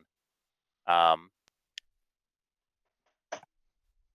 as the bonfire in the hearth settles into glowing embers and the villagers' laughter fades into quiet conversation, a sudden chill sweeps through the longhouse. The flames flicker and dim as a figure takes form amidst the smoke. A raven, its feathers shimmering beneath the firelight. The smoky raven flutters silently through the air, alighting upon the table beside Chief Diego. Its head tilts, its eyes glinting like drops of obsidian as it regards her room. Then, with a voice like the rumbling of distant thunder, it speaks. The hour is at hand. Bring them to me. Its message delivered, the raven dissolves into swirling embers. Chief Diego looks at you and says, Ah, the raven, it's a message from the elder Buribus, the keeper of the shrine of the Rosanna.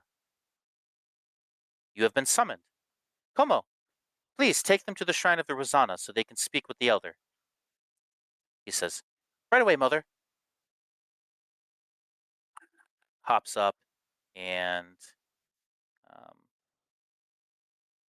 takes you that way. The shrine of the Rosanna is located in the western edge of the crater. Como guides you down the village's central rocky boulevard, takes a small winding trail that travels towards that western edge, and the path leads beneath a trio of tall, snow-dusted pine trees, then to a set of narrow, rugged stone steps cut directly into the mountain cliff. 20 feet up, the steps turn and vanish into a small, dark cavern entrance. Upon reaching those steps, Como turns to you all and says, I can go no further. The elder asked to speak with you, not me. He says, Good luck. Please, don't be creeped out by the creepy bird thing. He intends no harm. And he heads back towards the longhouse. Assuming you climb the steps to head in, you ascend the steps into darkness and encounter an enormous cavernous space no more than 200 feet across. In contrast to the sharp chill of the mountain air, the atmosphere here is pleasantly warm, almost humid. A thick, dark brown loam covers the floor, and thick vines climb the walls, which shimmer with countless deposits of glowing cerulean crystals. Honeybees flit from tall, sweet-smelling hives to dart across a field of verdant, flowering bushes, mosses, and small trees, crossed by a bubbling brook that echoes with the occasional croaking of frogs and the chirping of unseen crickets.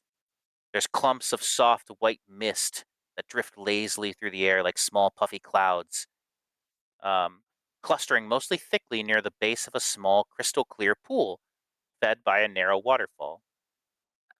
At the center of the pool rises a three-sided stone pillar, its front marked simply with a three-pointed star.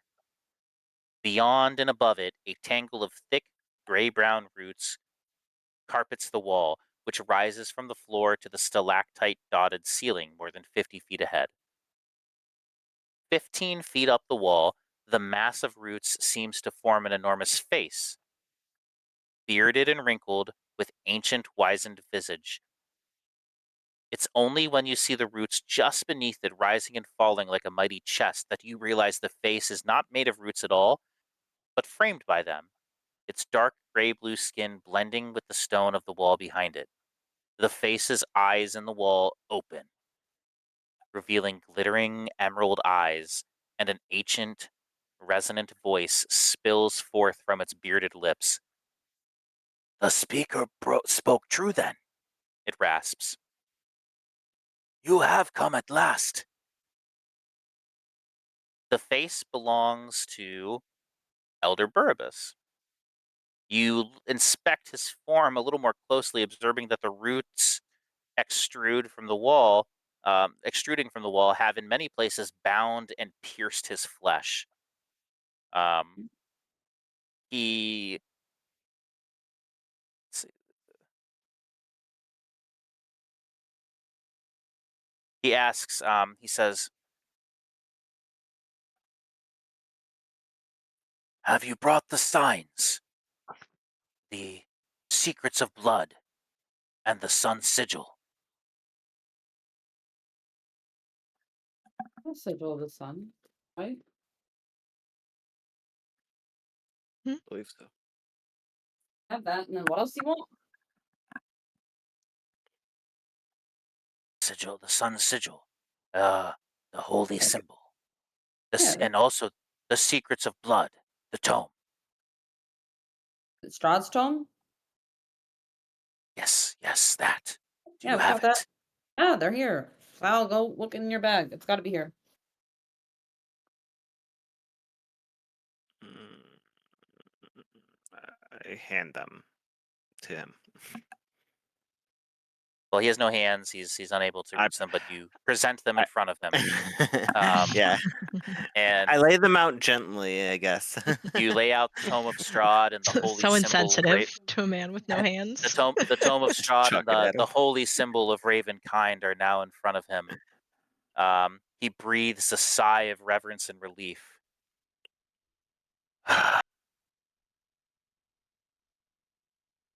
He says,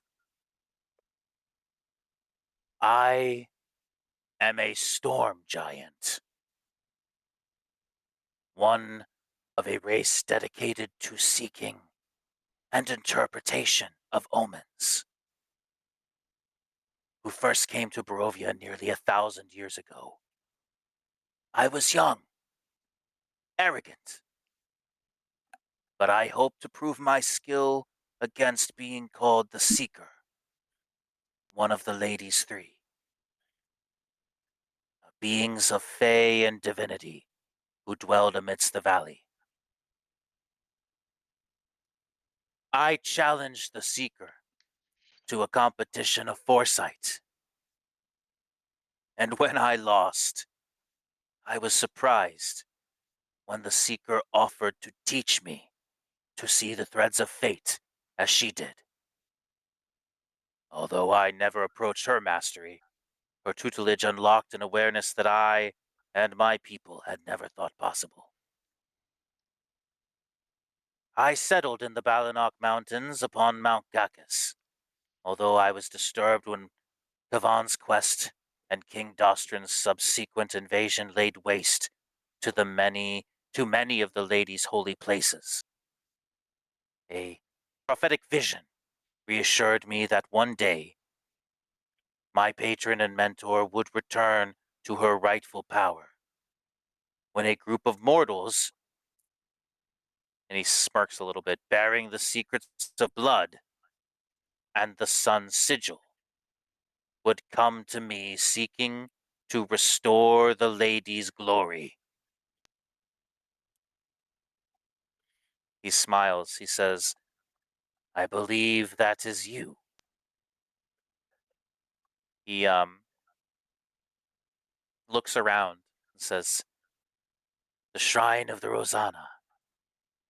Ah, for centuries after arriving in the valley, I dwelled in comfortable solitude amongst the peaks of Mount Gakis, away and apart from the squabbles of the Tauta. While Kavan conquered his neighboring tribes, I enjoyed a decade-long dalliance with a nomadic storm giant, Preda, and fathered a daughter, Gira, named for the valley above, which I made my home. Less than a century after the mists fell, when Gira was nearly 200 years old, Strahd used the power of the Fanes to cause the Luna River to swell above its banks, drowning the people and the village of Berez, turning the surrounding area to a marsh, far more temperamental than her father. Gira grew enraged at Strahd's wanton cruelty, and even more so when the witch Baba Lysaga began to befoul the new swamp with black magic. My daughter Gira became convinced that the omens foretold that Strahd's death would swiftly follow Lysaga's. Against my warnings, Gira descended the slopes of Mount Gakis to the valley below and to assault Lysaga's cottage, and died at Baba Lysaga's hand.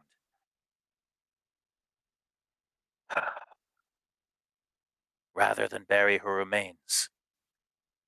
You see his body trembling with old sorrow and rage. The witch calls upon fell magic to slough the flesh from my daughter's bones, then placed an enchantment of flight upon Gira's skull, so that she may ride through the skies upon it. Enraged by my daughter Gira's death and the desecration of her remains, I descended to Berez with all the fury of a maelstrom. Old age, however, has robbed me of my strength, and I barely escaped the encounter with my life. Dying of my wounds, but guided by the Seeker's familiar, an ancient raven named Turul, I found my way to Soldav and the Shrine of the Rosanna, where the primal roots therein pierced my flesh and sustained me with life-giving sap. I have remained here ever since. And you look around and you do see like he's pierced by all these vines and these tree roots that are essentially pinning him there but keeping him alive. Um, and he says, "The ladies three, the ladies of the Fane, with their holy places desecrated by Kavan, King Dostran and Strahd, and their worshippers weakened and divided. The ladies of the Fane have been reduced to little more than spirit, unable to take action or exercise the power they once wielded. The Weaver's holy place was the Swamp Fane, which stands near the ruined town on the shores of the Luna River. The Huntresses, the Forest Fane, atop Yester Hill, and the Seekers, the Mountain Fane, in a western clearing in the valley's woodland basin. Today, all three are desecrated, corrupted by Strahd's profane magic, their power perverted and channeled toward the vampire's use. Through them, the vampire commands the beasts, earth, and the sky of the valley, and through them, he has tethered his soul to the land itself. Though I'm not certain of it, I can confirm my suspicions that while Strahd remains bonded to the Fanes, his soul remains anchored to the valley, and he therefore cannot truly be killed. This is Now, if you Voldemort. remember, guys, you've seen. Sorry, go ahead. All the shrines? All those Huh? shrines, like the shrines with all the animal shit on them, like, so we have to kill them. Those are the Horcruxes. Well, those are the shrines, and that he's saying that Strahd is corrupted by the magic, and he is channeling the Through lady's there. power. You don't know if it's through the shrines, but those were the holy places where the shrines stood or stand. And he is suspecting, Burbis is, that while Strahd remains bonded to the Fanes, his soul is anchored to the valley, and then he cannot be truly killed. He says, I regretfully don't know how the Fanes can be reconsecrated and how Strahd's power over them I don't know how the Fanes can be reconsecrated and Strahd's power over them severed. Only the ladies themselves may bear such knowledge. And though their I'm just like, spirits still dwell in Barovia, they are not as they once were, having been reduced to bare vestiges of divinity. I fear that the ladies lack the means to communicate with mortals any further. I myself have not heard the Seeker's whisper on the wind since the mists fell. Um, Although I am loath to seek knowledge from such a profane and darkened place, I believe the long-dead mages of the Amber Temple may have crafted or documented rituals capable of contacting the lady's remnants. The vestiges of ancient beings dwell within the temple's walls, and countless secrets lay buried within the temple's depths. Should you delve its hidden tomes, you may well find the means to gather the lady's spirits and commune with them, as I once did long ago. I think we're going there. He smiles and says, "Good. So please, accept my request. Seek knowledge from the Emperor Temple. Oh, of course. That's why we're going there. Please return. Thank you. And please return to me should you do so successfully. I have lingered long past my time, but I believe these roots have sustained my existence for a reason. I am old and bound, but I possess knowledge and strength that may be well of use to you. Will you Any? please return to me?" Yeah, we'll come back. We can return. He sags in gratitude and relief. He says, "I thank you. I offer you a boon to aid you in Boone. your travels. To aid you in your travels to and from the temple.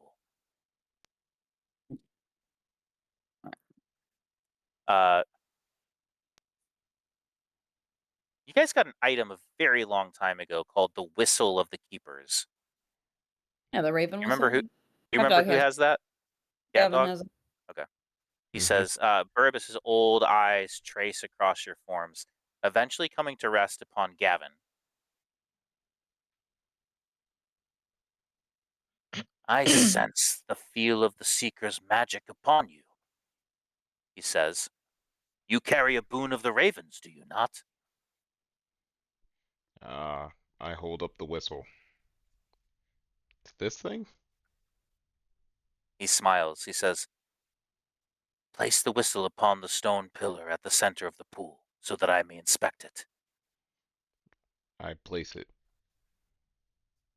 Burbus's eyes close, and the white clouds of mist that rise from the pool begin to swirl through the air towards the pillar's surface.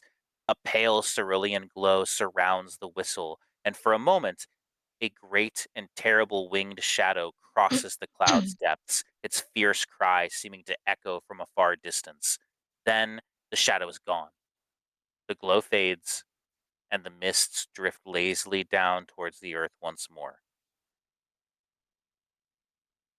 Burbus says, "Should you find yourselves in harm's way upon this mountain, blow the whistle. If you do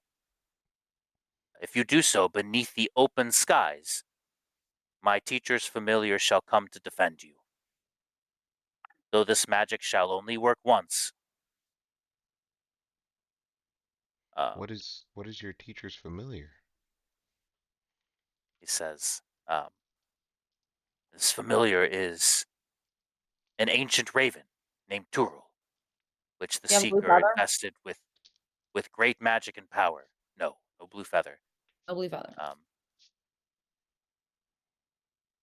The Seeker invested great magic and power, potentially sufficient magic to rival Strahd himself, while within Turul's domain of Mount Gacchus. He muses, he never quite enjoyed my presence, but I do not doubt that he would come if I called to him. Um, so that whistle is going to get a little one-time buff that I will add to game relevant info here.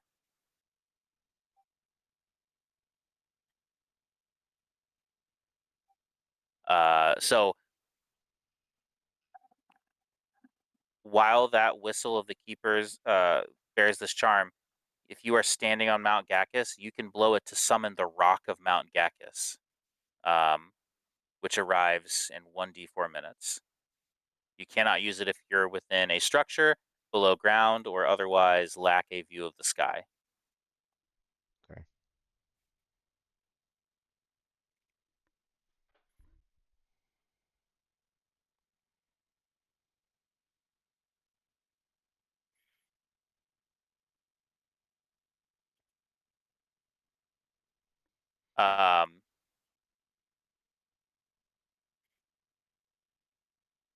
So once he finishes empowering the whistle, his eyes sag and his voice lowers to a croak. I fear our conversation and this investor have exhausted me. I must rest. I apologize and reserve my strength for my role yet to come. And he says, before you go, please, the evil within the Amber Temple is not to be trifled with. Many mortals have believed they can control the power it hides, and they have lost themselves amidst the darkness. An abyss lurks within the temple's heart, but peer into it no longer than you must, lest it find a foothold in your soul and drag you down into the amber shadows.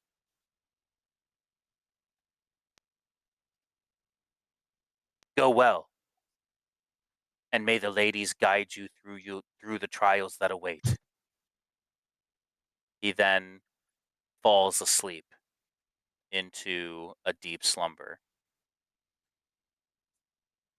So we'll pause here for the week, but the nice thing is that receiving Burbus's mission here is going to hit a milestone for us, Oh, and you guys all get 5,000 experience points. Holy shit. damn. That's a lot.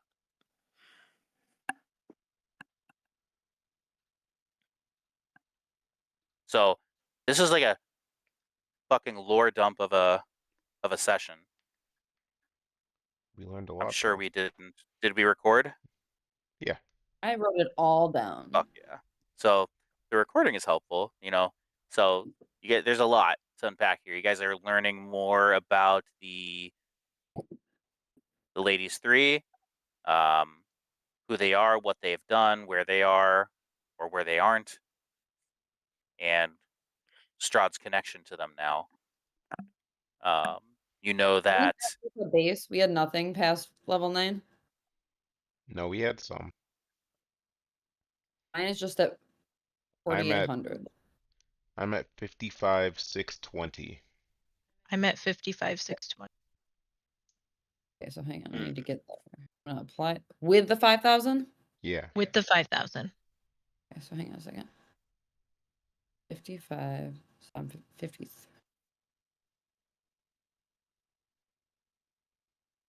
What about you, Kevin? I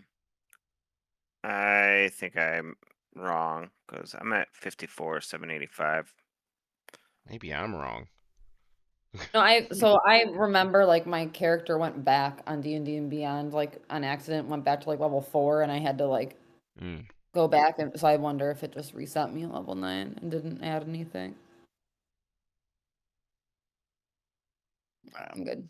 So I'm sure 55,620. Wendy's correct. Yeah. 5560 is what I have. I want to crush this out real quick and get us to a better stopping point. If you guys have a few minutes. Yeah. So once you get back to Chief Diego's longhouse, you guys see that Como, Calder, Scarillo, they've all cleared away the tables, benches. You now have space to place your bedrolls around the hearth.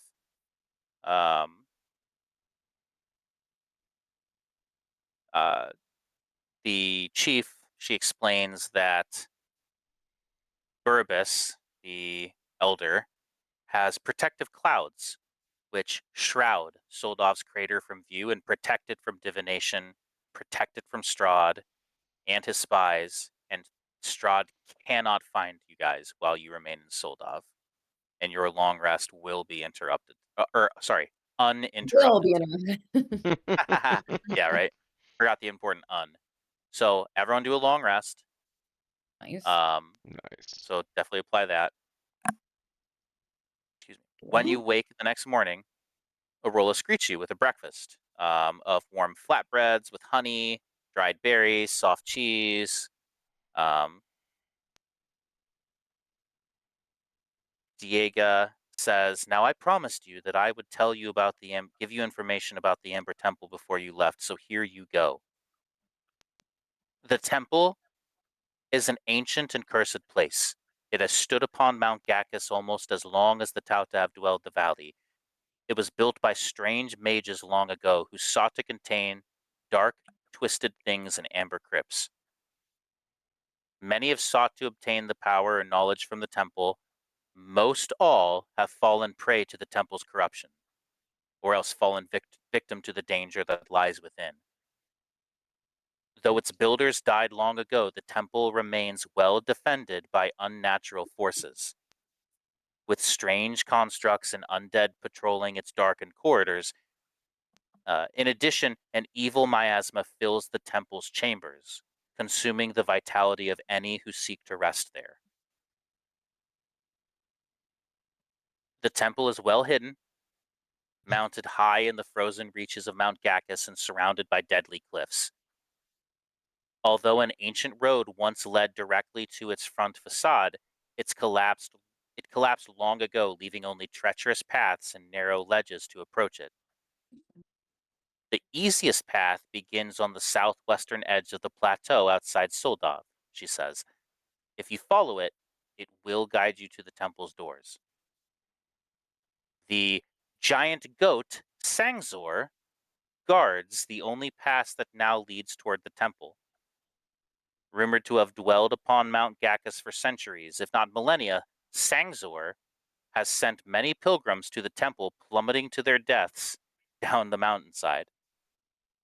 It is said that Sangzor senses the evil that lurks in men's hearts. Only if it judges you worthy will it allow you to pass. Heirs to the chiefdom of Soldov, each joined by 3 trusted companions, have traveled to the Amber Temple for centuries, just like my daughter, seeking to test their resilience and will against the corruption it contains. From time immemorial, it has dwelled upon our sister peak, its whispers gently caressing the dreams of those it seeks to tempt. Each time a chief has accepted its invitations, calamity has befallen the tribe not long after. Now we test our chiefs before they take the wooden chair, so that if weakness lurks in their heart, it shall be drawn out and be destroyed with its bearer. Like I said, my oldest daughter, Diona, is undergoing such a trial, meditating in the temple with her 3 chosen companions for 6 days and 6 nights before she may return to Soldov. Should you encounter her, please convey my regards and my hope that she may complete her rite of passage successfully and return home to us.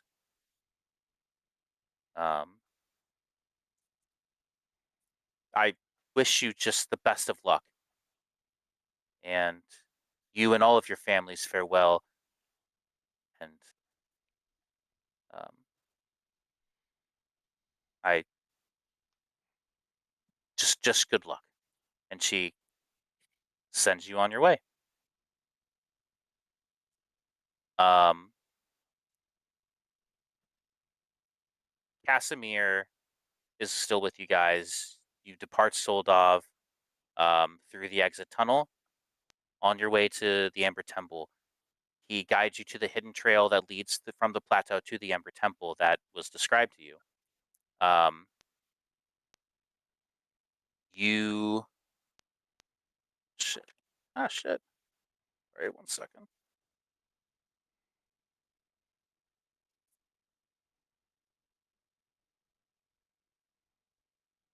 The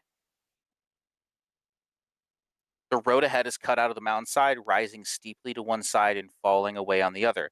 Mist and snow greatly reduce visibility, and the howling wind cuts through you like a knife.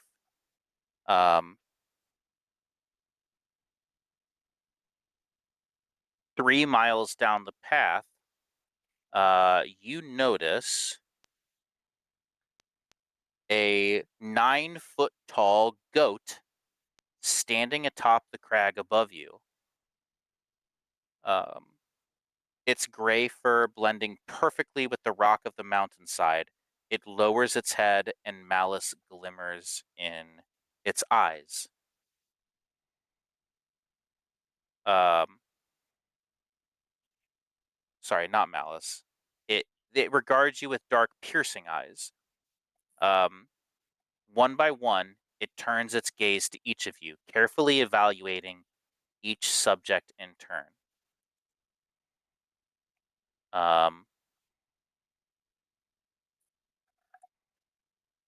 Moment here. It's going to look at each of you, and I'm going to need each of you to make a check.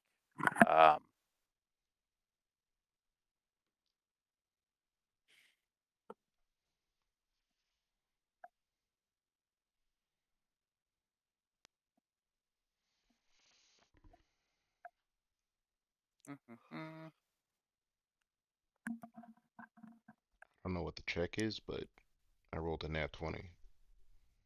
Fuck yeah.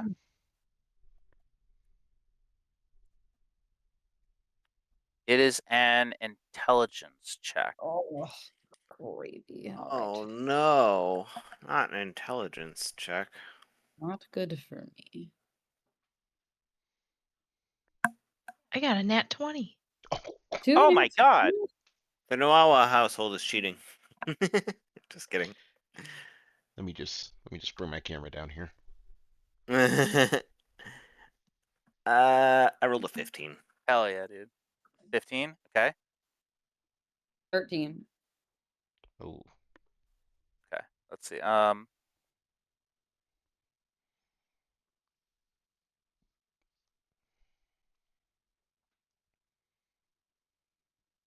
Patty,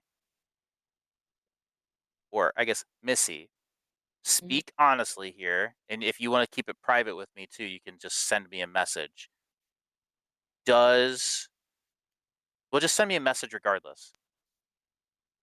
Does Hattie intend to seek the power of the vestiges of the Amber Temple? Okay, and then all of you guys, everyone else resists this gaze as it cannot, dig deeper into your mind. Um,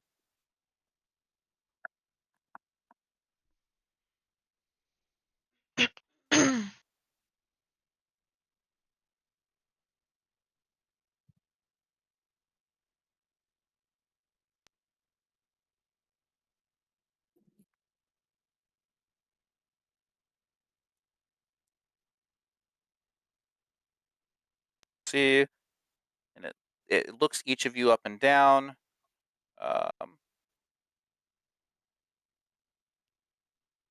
The goat, and actually, you know what? Everyone else send me the same thing. Does your character intend to seek the power of the vestiges in the Amber Temple? The vestige being the right blade, right? No, like more than that. Like actual power, not like an item. Like Oh, shit.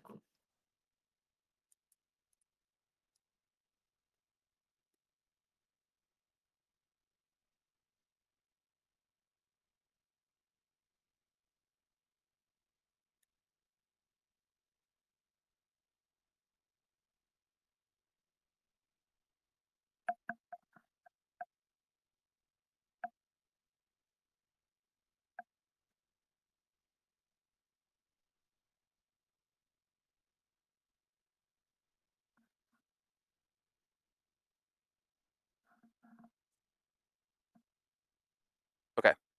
The goat, Sangzor, bows its head as a show of respect, turns to depart, and vanishes into the snow and mist. Past Sangzor's crab, the narrow road continues another half mile before passing between two tall looming cliffs. As you pass between the cliffs, uh, we're almost done, I promise. The road fades away under a covering of snow, but it takes you far enough to see the facade of some kind of temple carved into the sheer mountainside ahead. The front of the structure is 50 feet high and has 6 alcoves containing 20-foot-tall statues. Each statue is carved from a single block of amber and depicts a faceless, hooded figure, its hands pressed together in a gesture of prayer. Between the two innermost statues is a 20-foot-tall archway with a staircase leading down. You all have finally arrived at the Amber Temple. And arriving at the Amber Temple is another milestone for us. You guys get Whoa. another 5,000 experience points. Let's Hell go. yeah. Big That's why money. I wanted to just do like a little bit more. So I appreciate you guys bearing with me for like 15 more minutes. So now next time we play, we can just start the Amber Temple as we Wow. move into our next This story arc this here. feels like Act 3. This feels like- This is Act. I feel like we're going into the Tomb of Annihilation, and I don't like it. Ooh. Well, Well, it's now just that gonna you get said that, You hear the buzz of There's no cicadas, and fucking yeah. buzz to it. Too soon. Still too soon. So now you get to Still too delve soon. into the depths of the frozen Amber Temple in search of the Sun Sword. one Dun, more dun, 5,000 dun. and we level up. What level are you guys right now? 9. 9. Fuck yeah.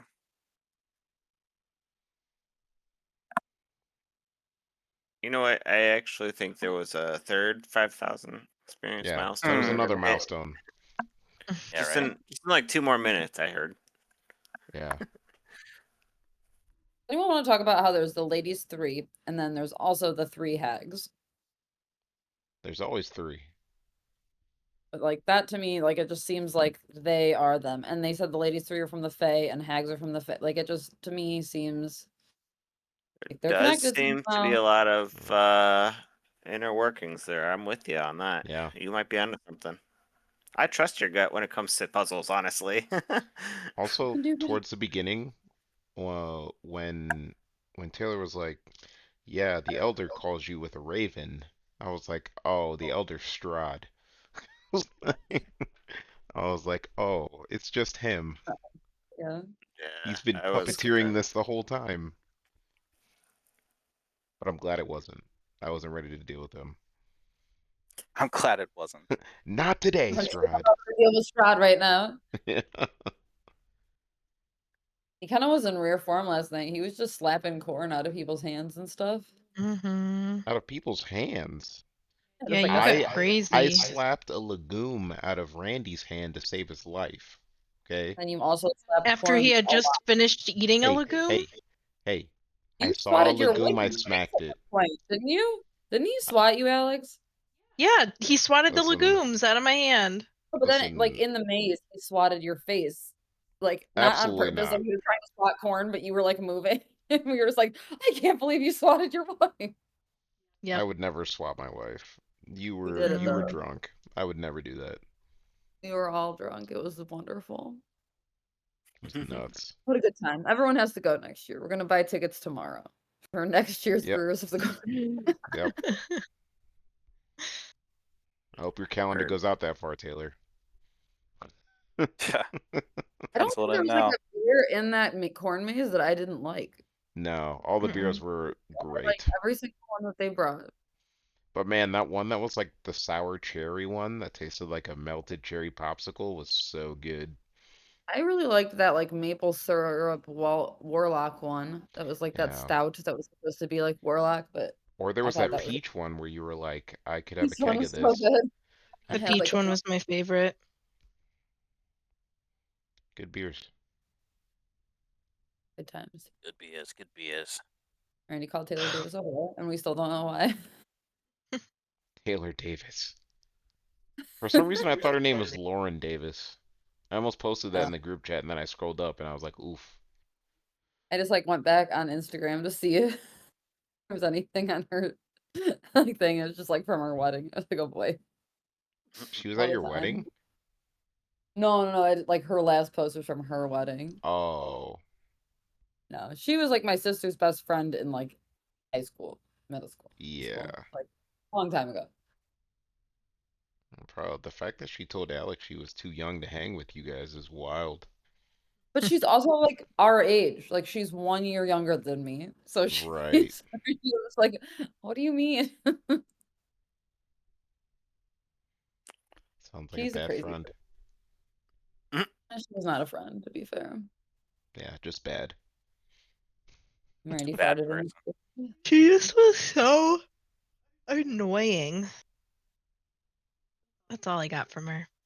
I just was annoyed. I didn't want to talk to her. I didn't want to talk to her either, but she like stared at me for like 8 minutes, and then Randy was like, "Why is this girl eating corn and staring at you?" And I was like, "Oh, that's Taylor Davis." Yeah. I heard her say Salvaggio, and I was like, oh, this is Missy's people. But then it wasn't your people. But Enemies. how's Randy doing? He's asleep. I have to get ready for bed, guys. So I Yep. will talk to you guys later. But have a great night, everyone. You Good too. Thanks for night. the good Yeah. session. Right. Right. Absolutely. Go Browns. Good night, guys. Yeah, I'm actually gonna bounce too. So It's just time I'll for see you bed. later. Later. Catch you on Wednesday. It's very close. All right. Mhm.